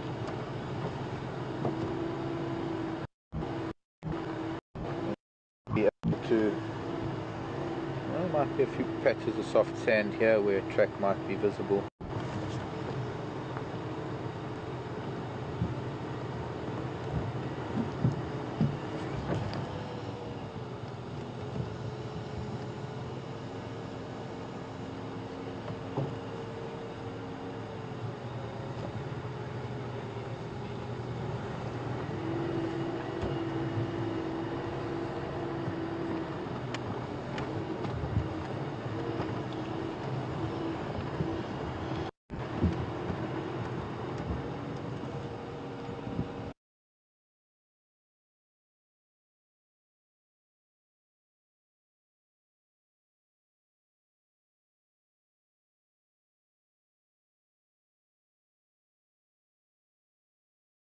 Question to answer, to get inside a leopard's head and to know. But no, if anything, he's just coming through part of his territory. He hasn't been in a while, re-establishing his boundaries.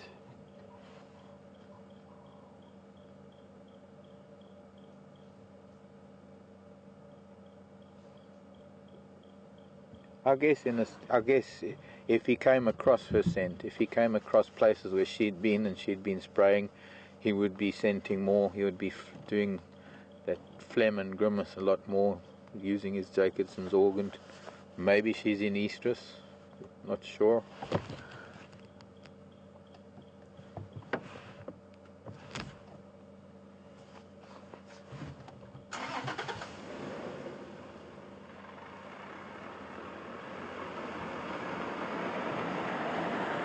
Is Craig coming? Okay, I'll leave you and Craig with him. I'm going to go and look for Karula. Oh, okay.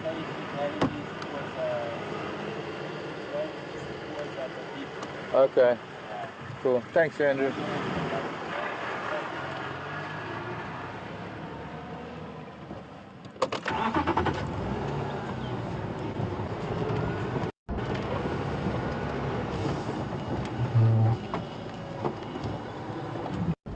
Pity. I'd like to stay, but we have had a wonderful time with him. We've been following him quite far, and if there's a chance to see Karula as well, I think we need to take it. Maybe there's a track I can show you now. Unfortunately, we don't have the sun for it.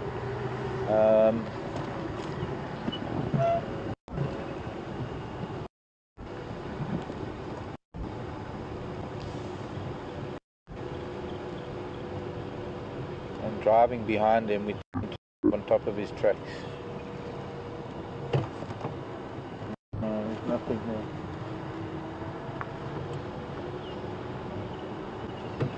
Nothing that can show up enough, that can give enough definition for the camera, I'm afraid.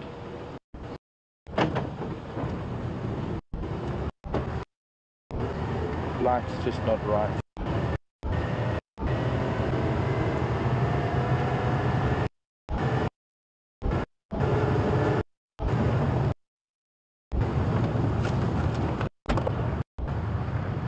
Leaving Lock of Mvula, heading west on what was a cut line, approaching Pretty Dam. Andrew on lock, Craig in. Sean coming.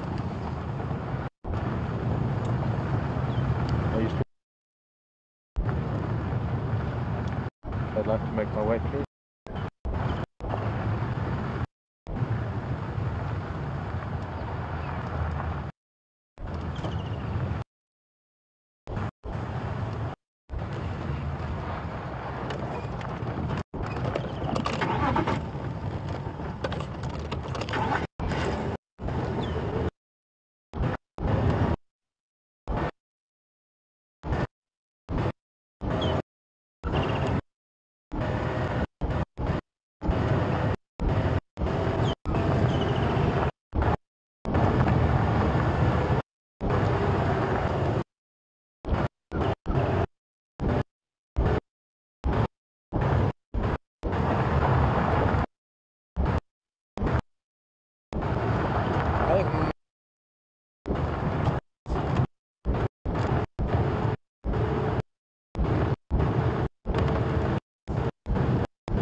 exit turn north into Bush. Remember if I heard correct. So I didn't know anything. Oh, no. Southwest again. So going back to the road.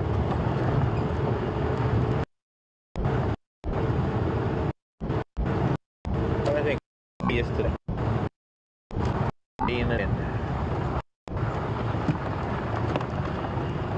I suppose it was the Eastern Channel that was with Kanuma on Chitwa, the baboon can. Why we didn't have it on our radio.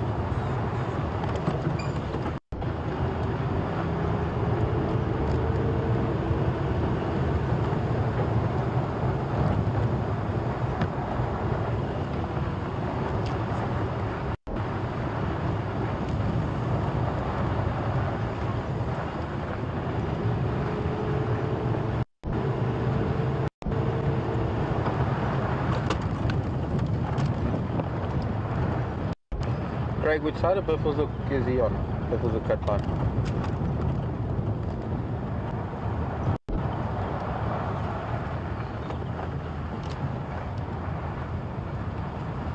Okay, copy, thanks. I'm going to stay with him a while. Okay, copy, thanks.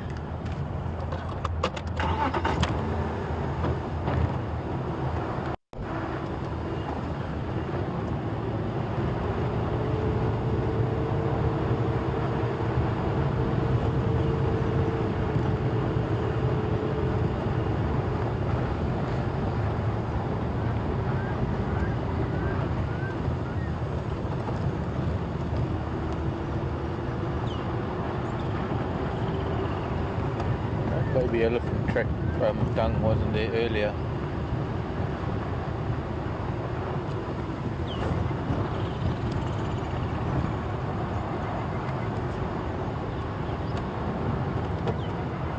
I think that's Kim or Jim.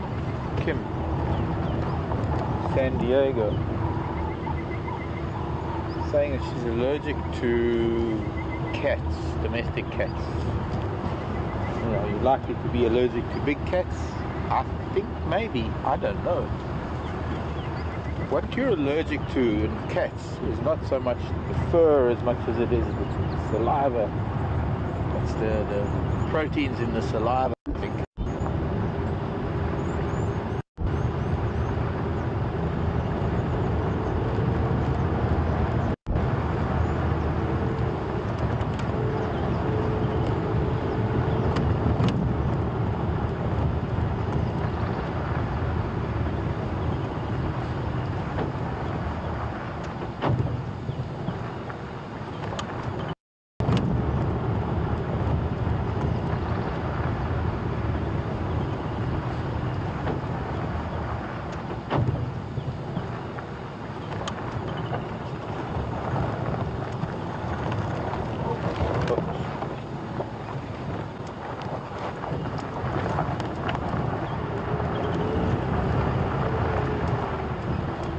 I'm sure that big cats, the saliva of big cats has pretty much the same properties as the saliva. Hello buffalo, joining the hippo. Pretty much the same properties as the saliva in domestic cat. So I would imagine that possibly the same. Unfortunately, I'm not the right person to ask that kind of question since I don't know the answer. I'd say that anybody who people who have worked with big cats, that may be a vet. I suppose most importantly, any medical professional who deals with allergies. Because allergies are not an easy thing. Look at this.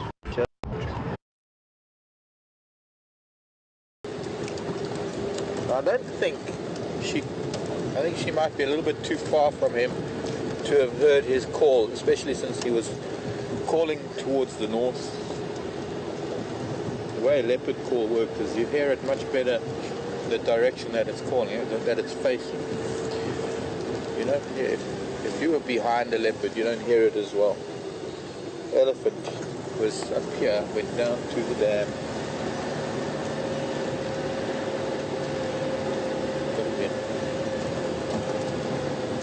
I suppose it's a cat morning. Time for elephants later. All the senna is coming into flower.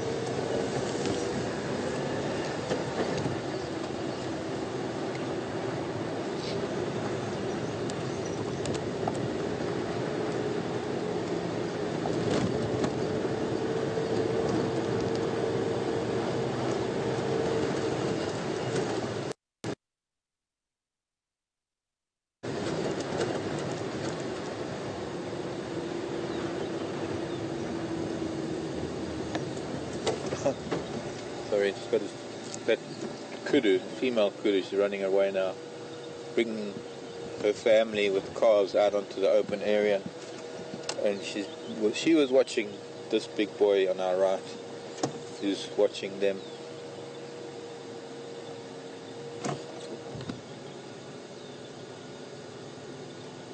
And we might see them when we come back towards the end of the drive. Well, he's given up on them now since she ran away.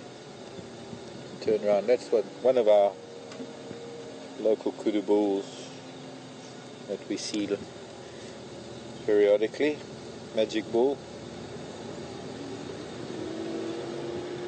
Sorry, we're not stopping. We're not stopping because I think I would be able to find these kudu later quite easily. He says, not knowing that maybe they won't be around at all. But they're coming out onto the open area, so I'm thinking they will be here. And I really want to get to Karula. Hey, squirrel! But this young kudu doing something that's interesting. So, there we go. Look at that. See what he's got in his mouth? He's got a vertebra. He's chewing on the spine of the vertebra. In fact, it's the vertebra of a young male, young bull. He must have a calcium deficiency, and that vertebra, there's a long sort of spine on that vertebra which carries the nuchal muscle of the animal that it was, whatever it was. Might have even been a kudu. We see giraffe doing this, and we see kudu doing it mostly. Only giraffe and kudu that chew bone to get calcium. Osteophagia. Oh, another term for it is osteomastication.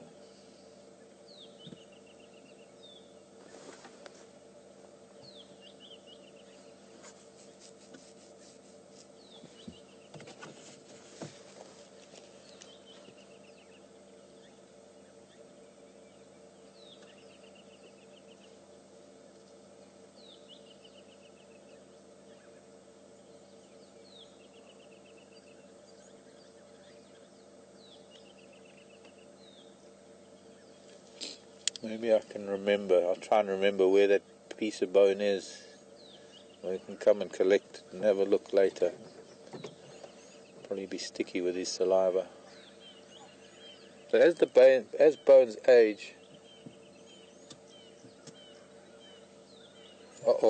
their baboon up on Philemon's dip. That means that Karula's probably going to have to go and hide somewhere. It means we might not see her if we dawdle too long. As bones age, lying around in the dry, hot sun, this whole troop of baboon are here, and they're heading that way. We need to try and get ahead of them before they get to her. She's probably just heard them now. She's quite a ways up Philemon's cut line.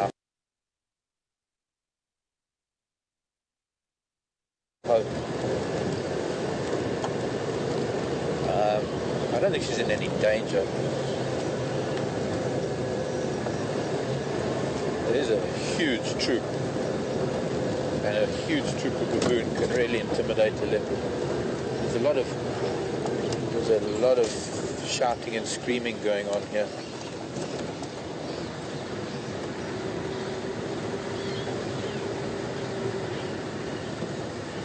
don't know if it's baboons fighting. There's a lot of activity.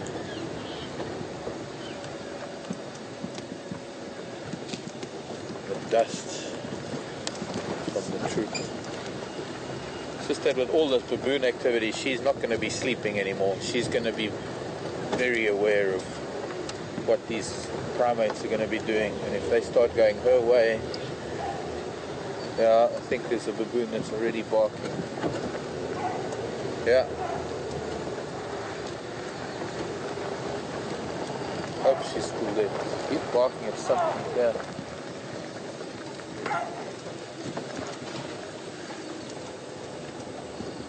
Okay, I just want to first get to where I think Karula was. Unless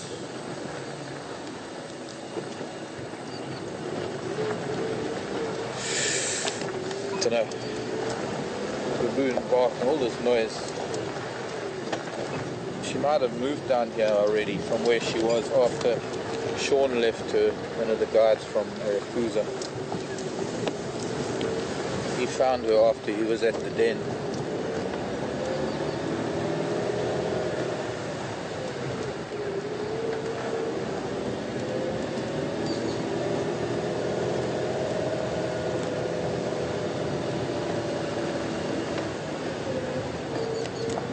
Sister to walk very slowly. I did read that before. Thanks, Karen. Was born down in Lion Sands.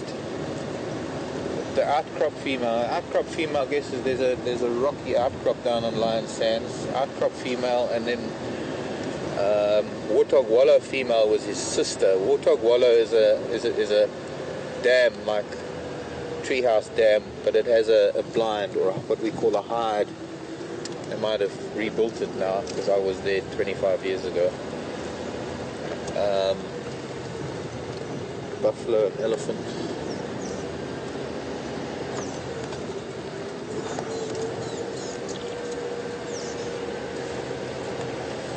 So, Lion Sands, the place was called Sabi Sabi in the days when I was there. Maybe she's far enough away from these baboon that she's not taking much notice. And maybe she's still here. With a bit of luck.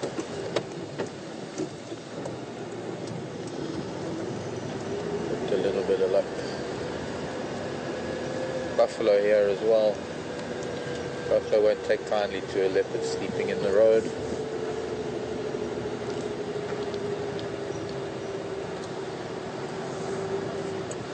Hello, boys.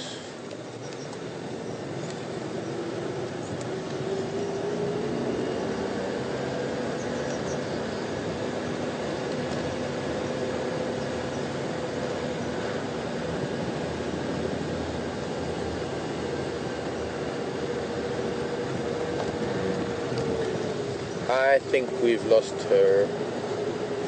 With that baboon activity,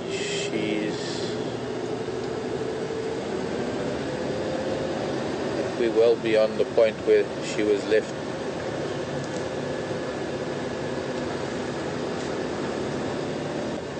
Is that her there? Yep, that's her there in the road.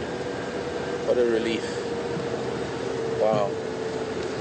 Far enough away from the baboon that maybe she's not too concerned about them.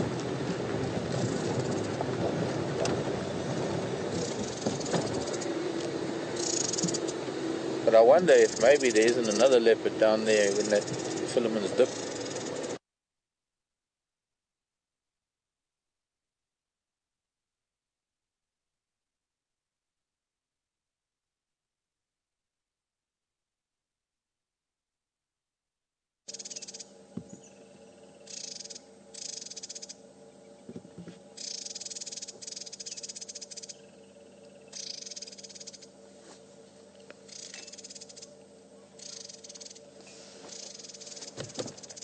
Thanks, Karen. So to repeat that, who was father in Tombela?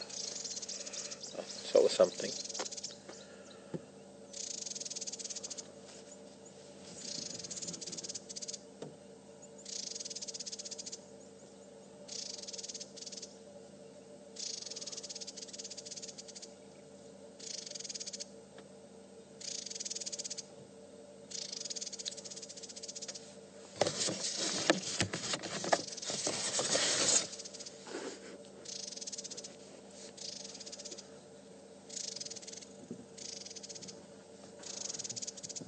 Okay, let's go a little closer.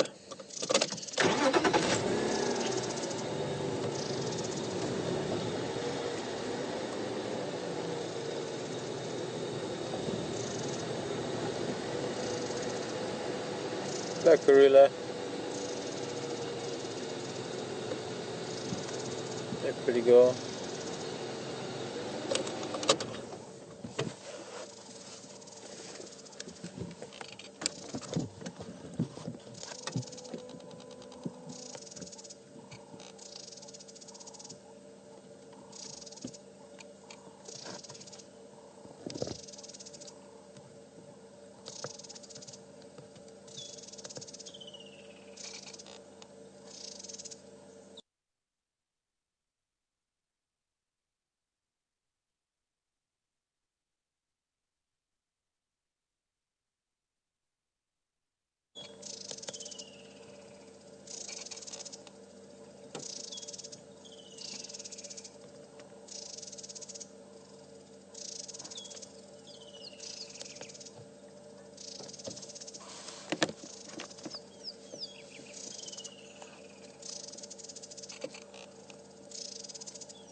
She was watching a dove.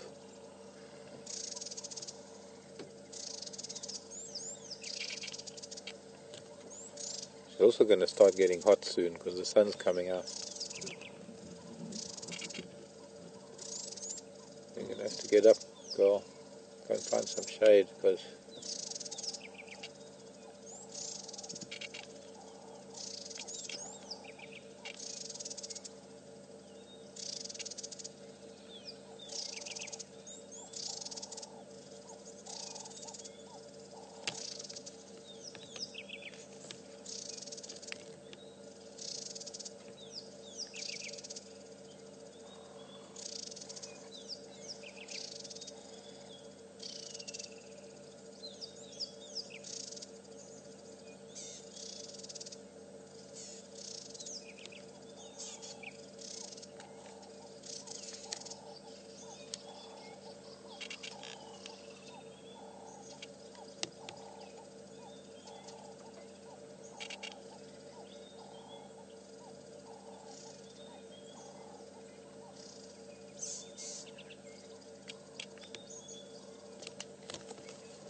so she's about the same age as, in fact, she might even be a little older. She was born in 2004.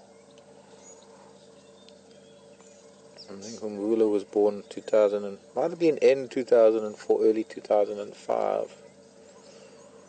Or maybe, I don't know, they might be about the same age actually. We saw your husband. He's on Buffalo's a cut line. Your current partner, Mrs. Karula. Queen of Juma.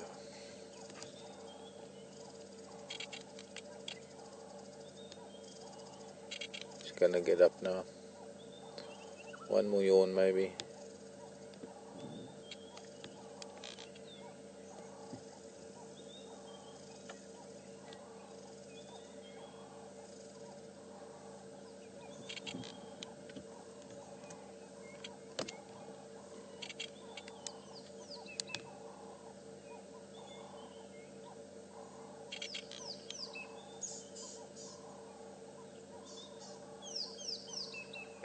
Yeah, something in her mouth she doesn't like. Blah, blah.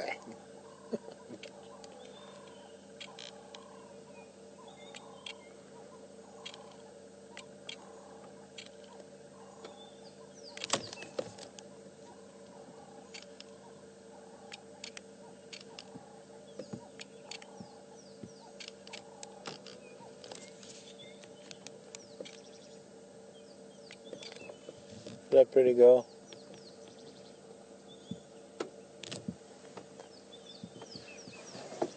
Hello, wow.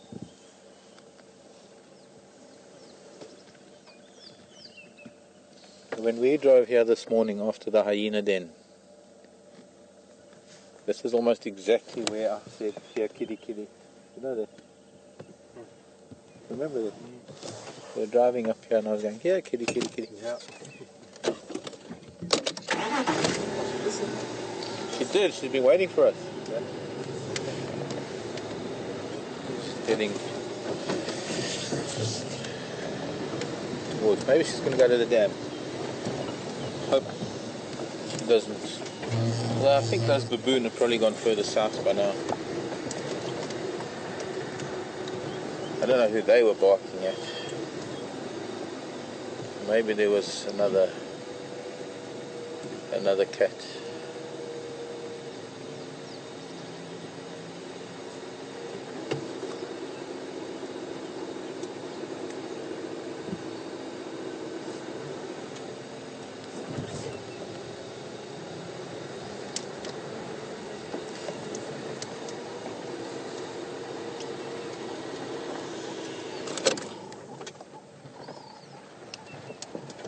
Something familiar about this. We are so lucky. We are just so lucky to be able to do this with two leopard in the space of time that we are doing it. Two different leopards. Both probably the two most important leopards that we have here at Djuma Game Reserve, because they are the parents of all the offspring, or the latest offspring. What would be interesting to know is if the two of them are going to get together tonight.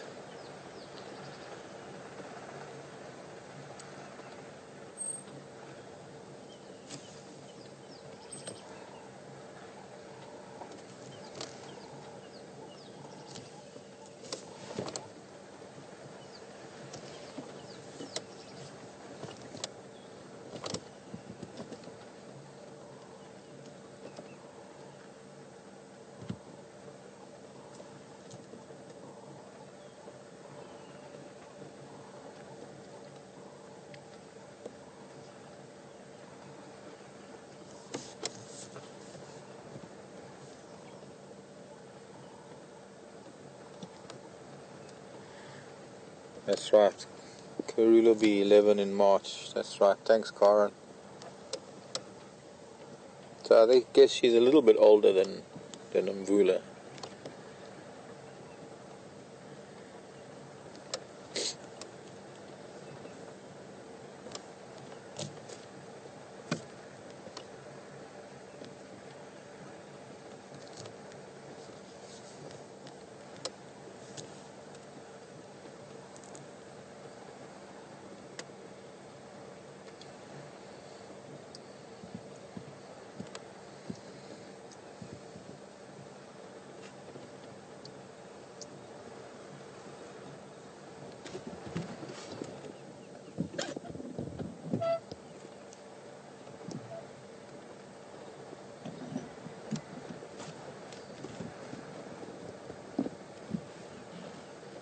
What can you see, cat?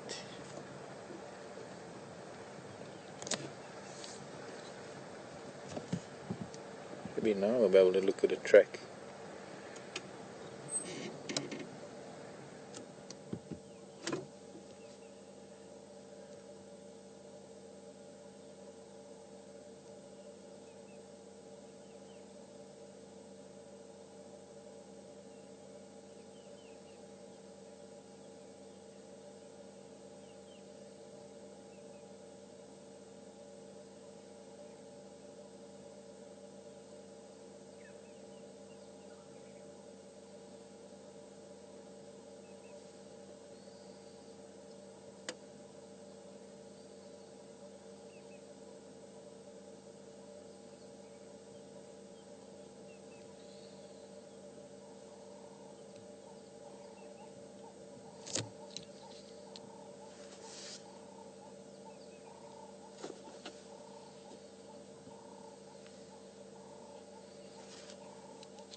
not spraying much. That's like him. Just a little bit of a squirt, I guess, actually.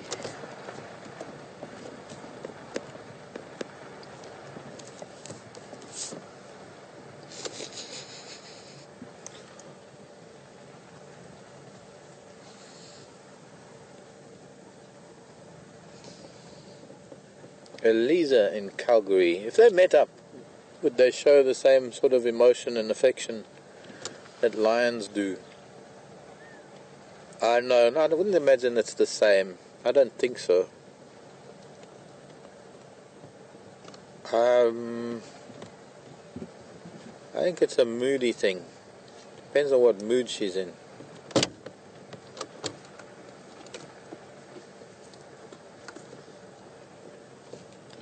It would be great if we could witness it. Unfortunately, it's not going to happen because he's so far away at the moment. Although she is heading a little bit sort of east. She needs to go maybe a bit more north.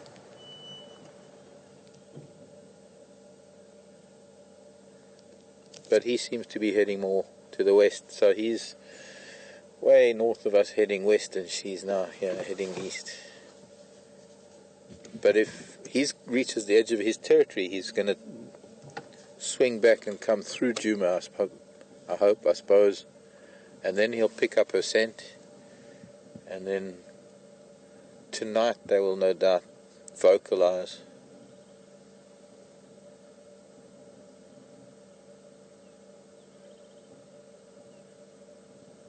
I'm going to go up that tree, girl.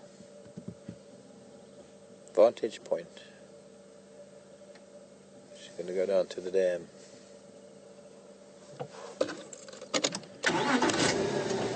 Taking a shortcut onto Spam Road. Maybe she's going to take a ride, or rather a walk down towards Treehouse Dam.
Yeah, a bunch of buffalo that were just here heading down to the dam. I wonder where they've gone.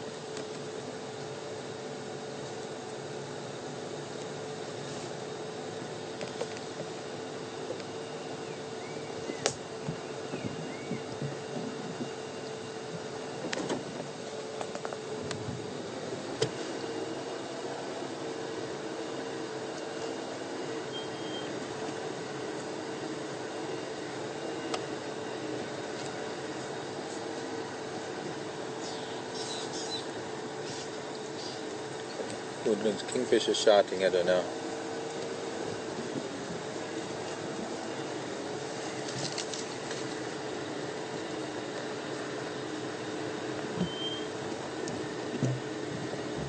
And the drongo.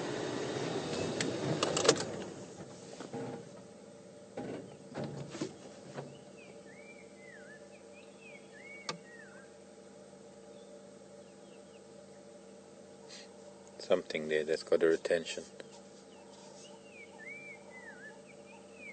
You know when a leopard is concentrating on something, because the tail just gets that little twitch to it, the tip of the tail.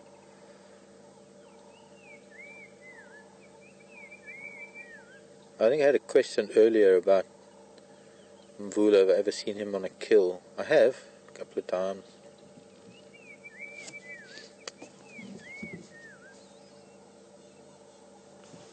And one of my first leopards when I got back here to Juma was Mvula coming down Gallagher shortcut.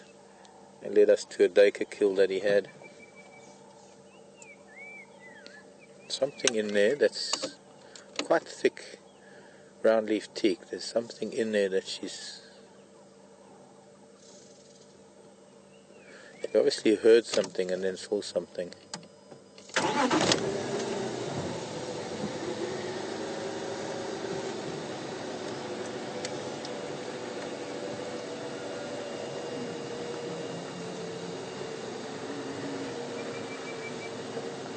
Be something like a tortoise or a mongoose.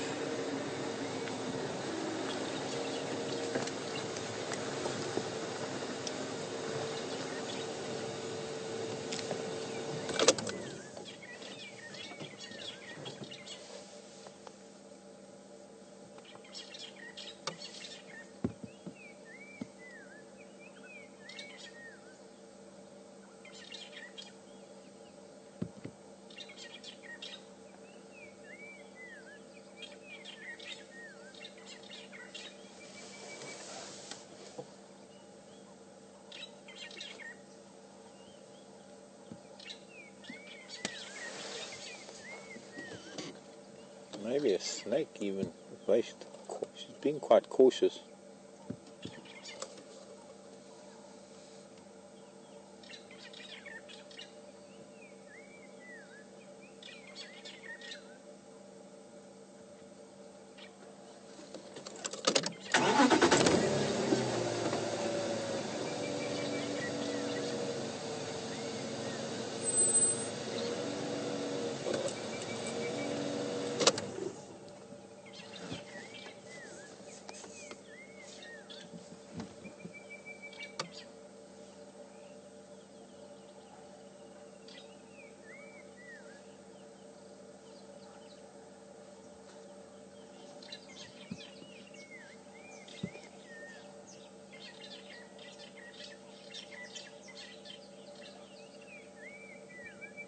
Something making a noise.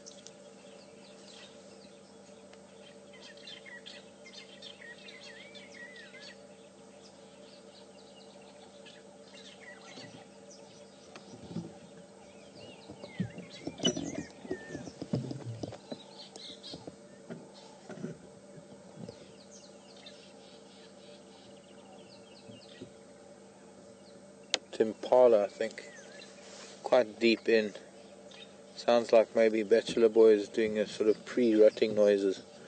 I think she's also just finally confirmed it. So she's kind of going into stalk mode, which will make it difficult because this is very thick.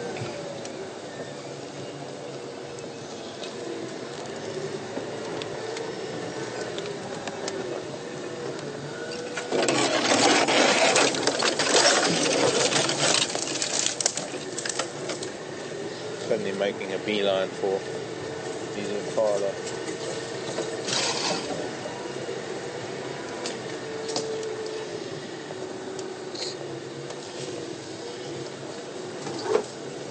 They're quite far though.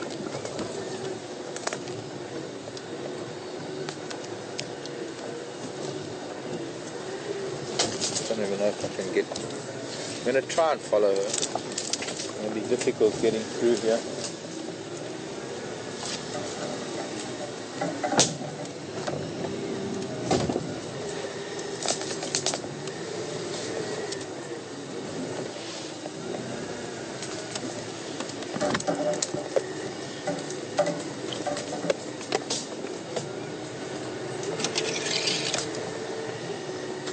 See, takes too long to get through, then we lose it. Where's gonna go? There she is, straight ahead of us.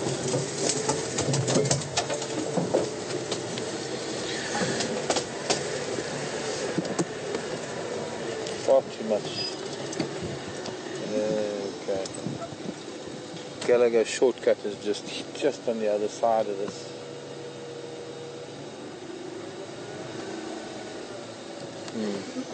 But we can't get through there.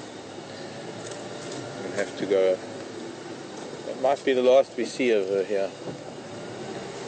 Might be. Let's see if I can go in there, and reverse in there.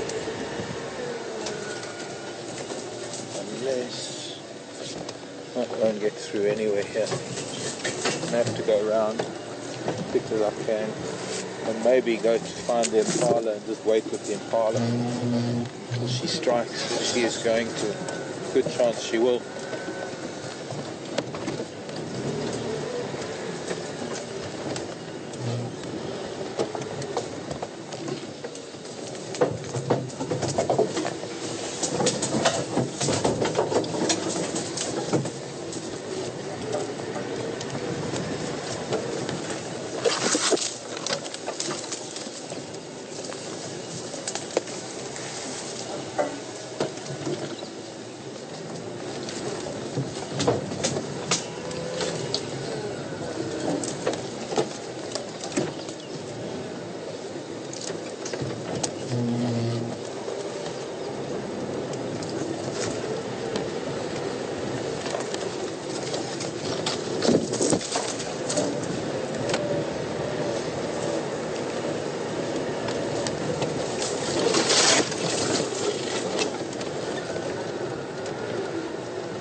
She might come out onto this road and use this road as a bit of cover to get a bit closer. It's quieter. She can slip down the side on the road using the road. Well, here we go. Well done, Brian.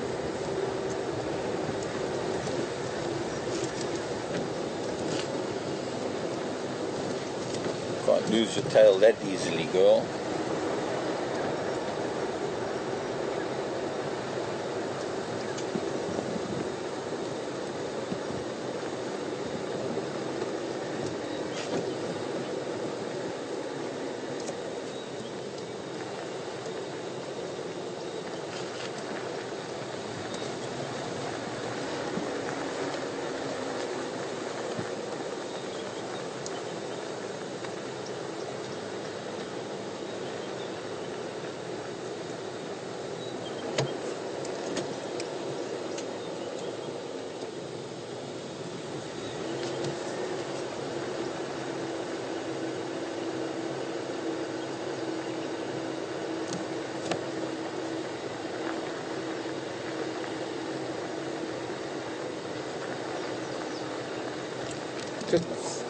quickly, Andrew, Brian, on this leaf. Unfortunately, it's closing its wing because the wind's come up. This is the most beautiful little red and black butterfly I've never seen before in my life. Look at that little thing.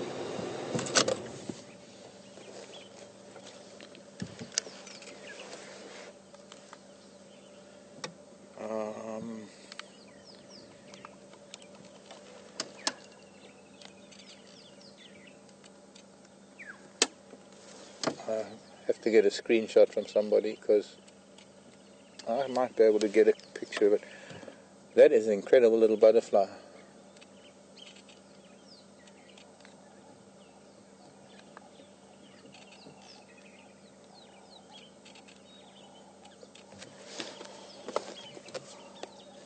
Wow.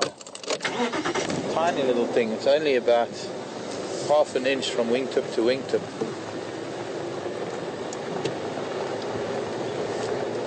Never seen that before. Ever.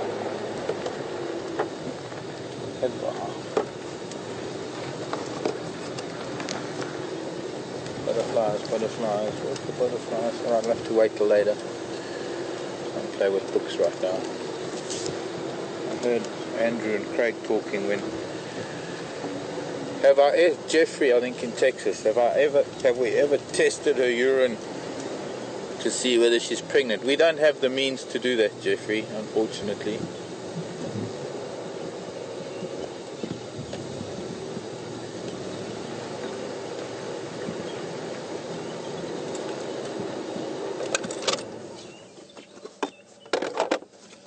Craig, come in. Have you guys left Mvula?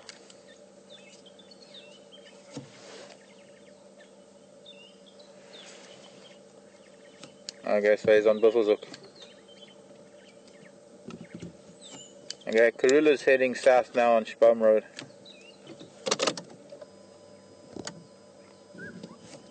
I'll try to stay with him for a while.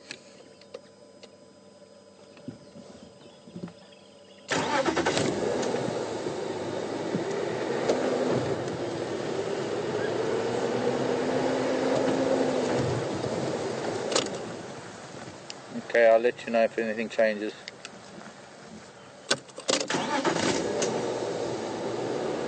This bachelor herd of impala is that bachelor herd that's got the one-horned impala. She's now heading off the road again. She's looking. They can't be too far ahead. I think she's getting close. Pity we can't see her in that posture or pose. Her tail and her posture is telling me she's getting closer.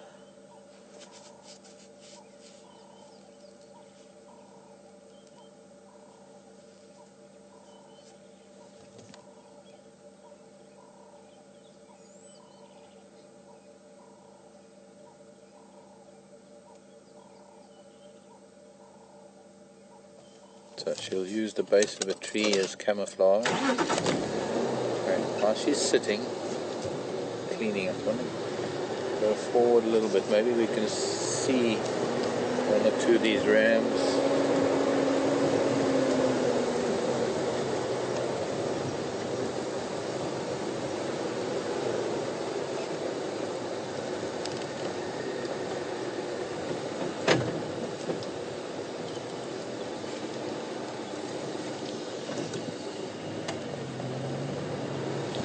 Seeing anything.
carcass here.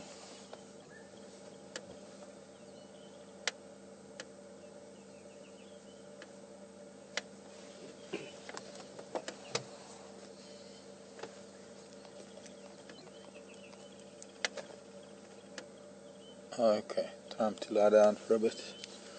Let's get a bit closer. We can.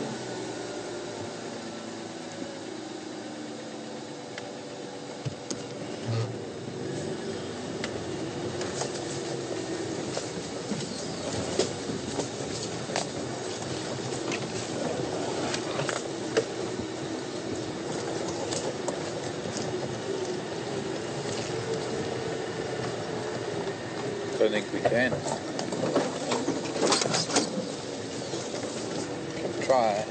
Let me try. There she is. We're getting through here.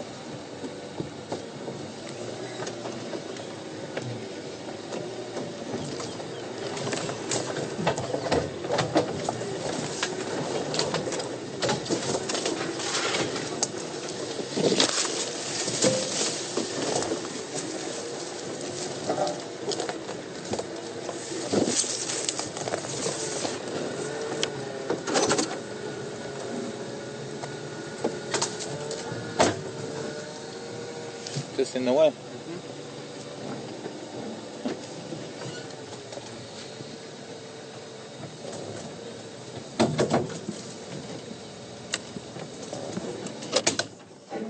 I know we are almost about to finish the drive, but I'm just going to sit here for another minute or two, see what happens. Also, I've got to wait here for Craig, who wants to come and see her. He'll have been the only one this morning, I think, that's seen all 3 leopards this morning. If he gets to see her.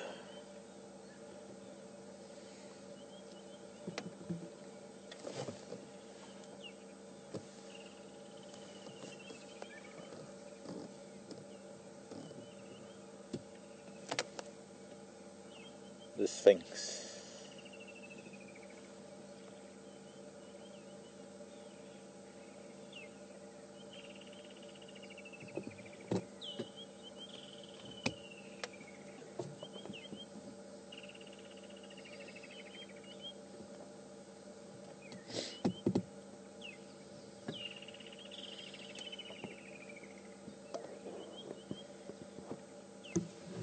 Something moving.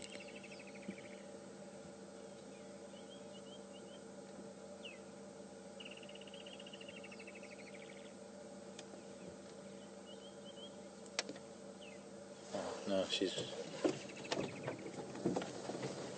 No, we got to wait a little bit longer. She's after something. We can't cut away now.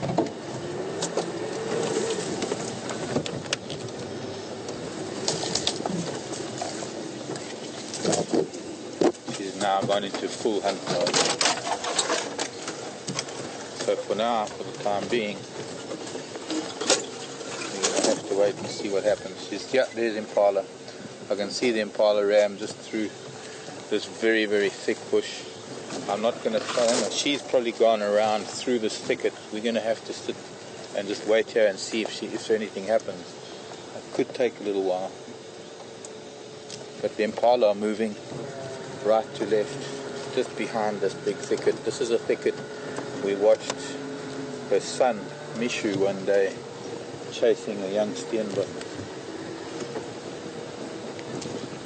There's the Impala right here. Go ahead. Negative. I was looking there, 2 mangwa that have been on quarantine. I was looking for them, but I don't know where they went.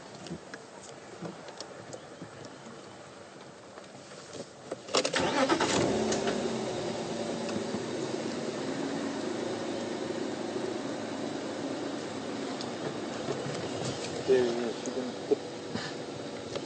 he is. He's snorting this way, so he's picked up the scent, something that's not right, but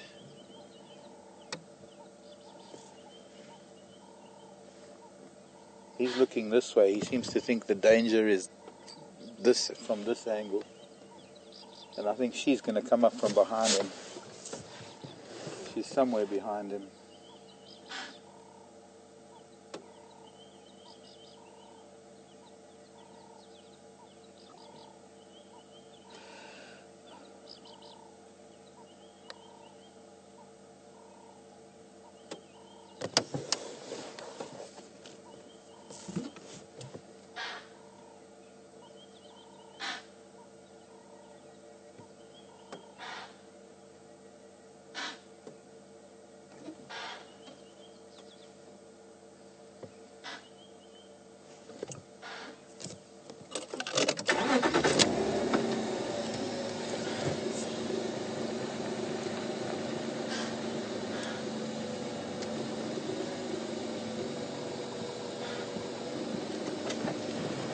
try and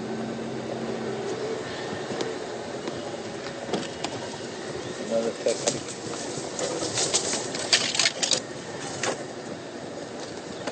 This is almost the identical spot where Mishu chased that young skin, but right past the jigger. Seb was on camera, I think.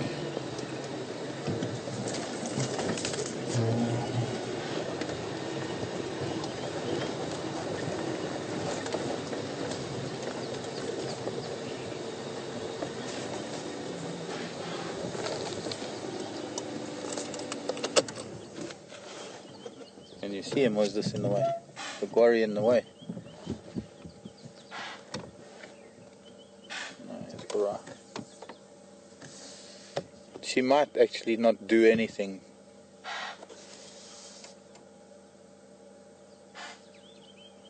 Or they might have seen her now.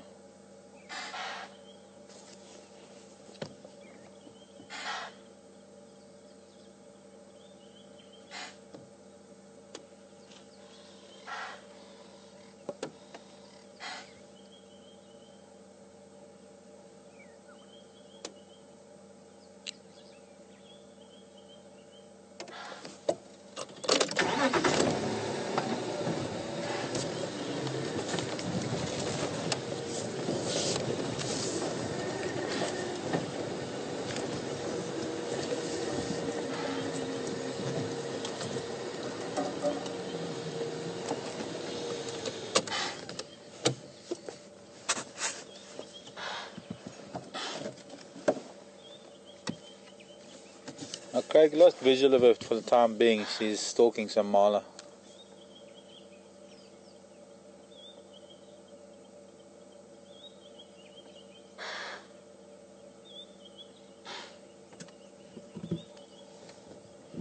Not going to be able to strike, not with them being as alert as this.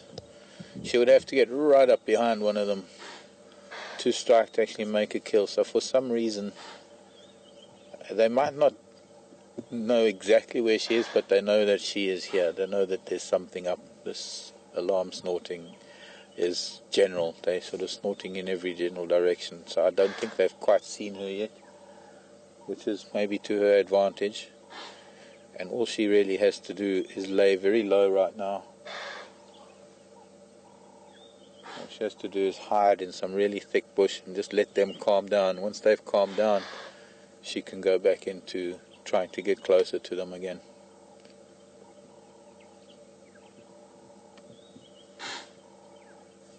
And I suppose these rams starting to behave like the rutting season's around the corner, they might be somewhat distracted if they forget about a predator being in their midst.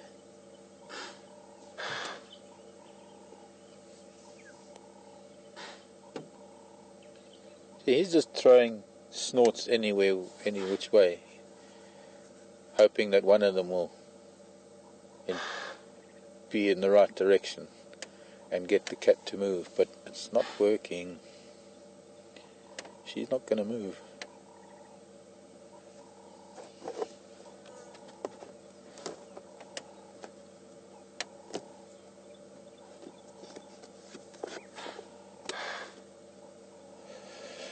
So I'm thinking that maybe we're just going to have to say goodbye for now. This could take all day, and we're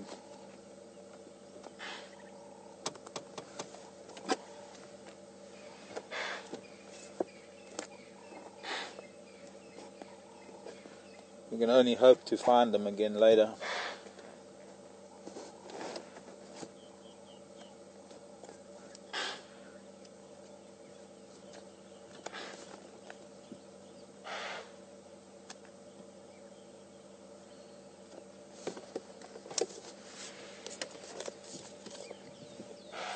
And I'm not sure if she's going to be visible at all.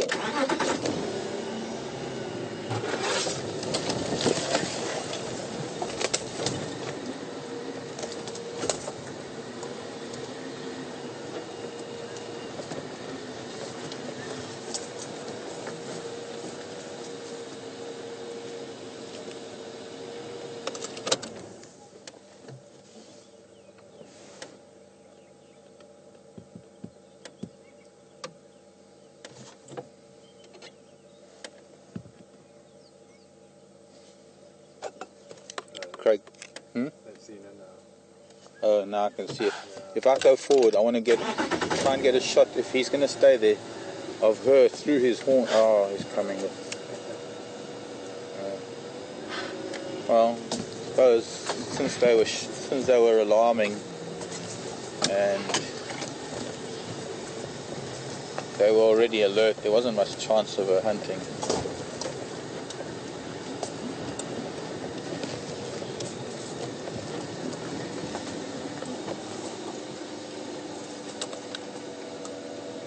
And it's getting hot. And it's too thick. Craig, come in.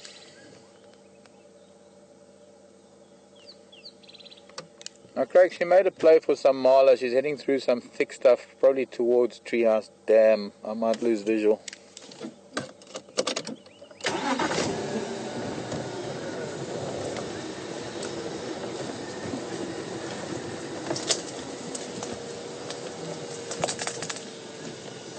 I think we'll get through here. We're going to have to say goodbye, folks. If anything happens, we can maybe come back to us, but I doubt it. So I'm going to say goodbye. Thanks for joining us. I hope you've enjoyed it as much as we have. Super morning with leopards, and I hope that we can also maybe find them again this afternoon. My name is Mark. Brian, from all of us at WildEarth, we'll see you Central African time this afternoon, 1600, 4 o'clock p.m. Love you lots. Bye.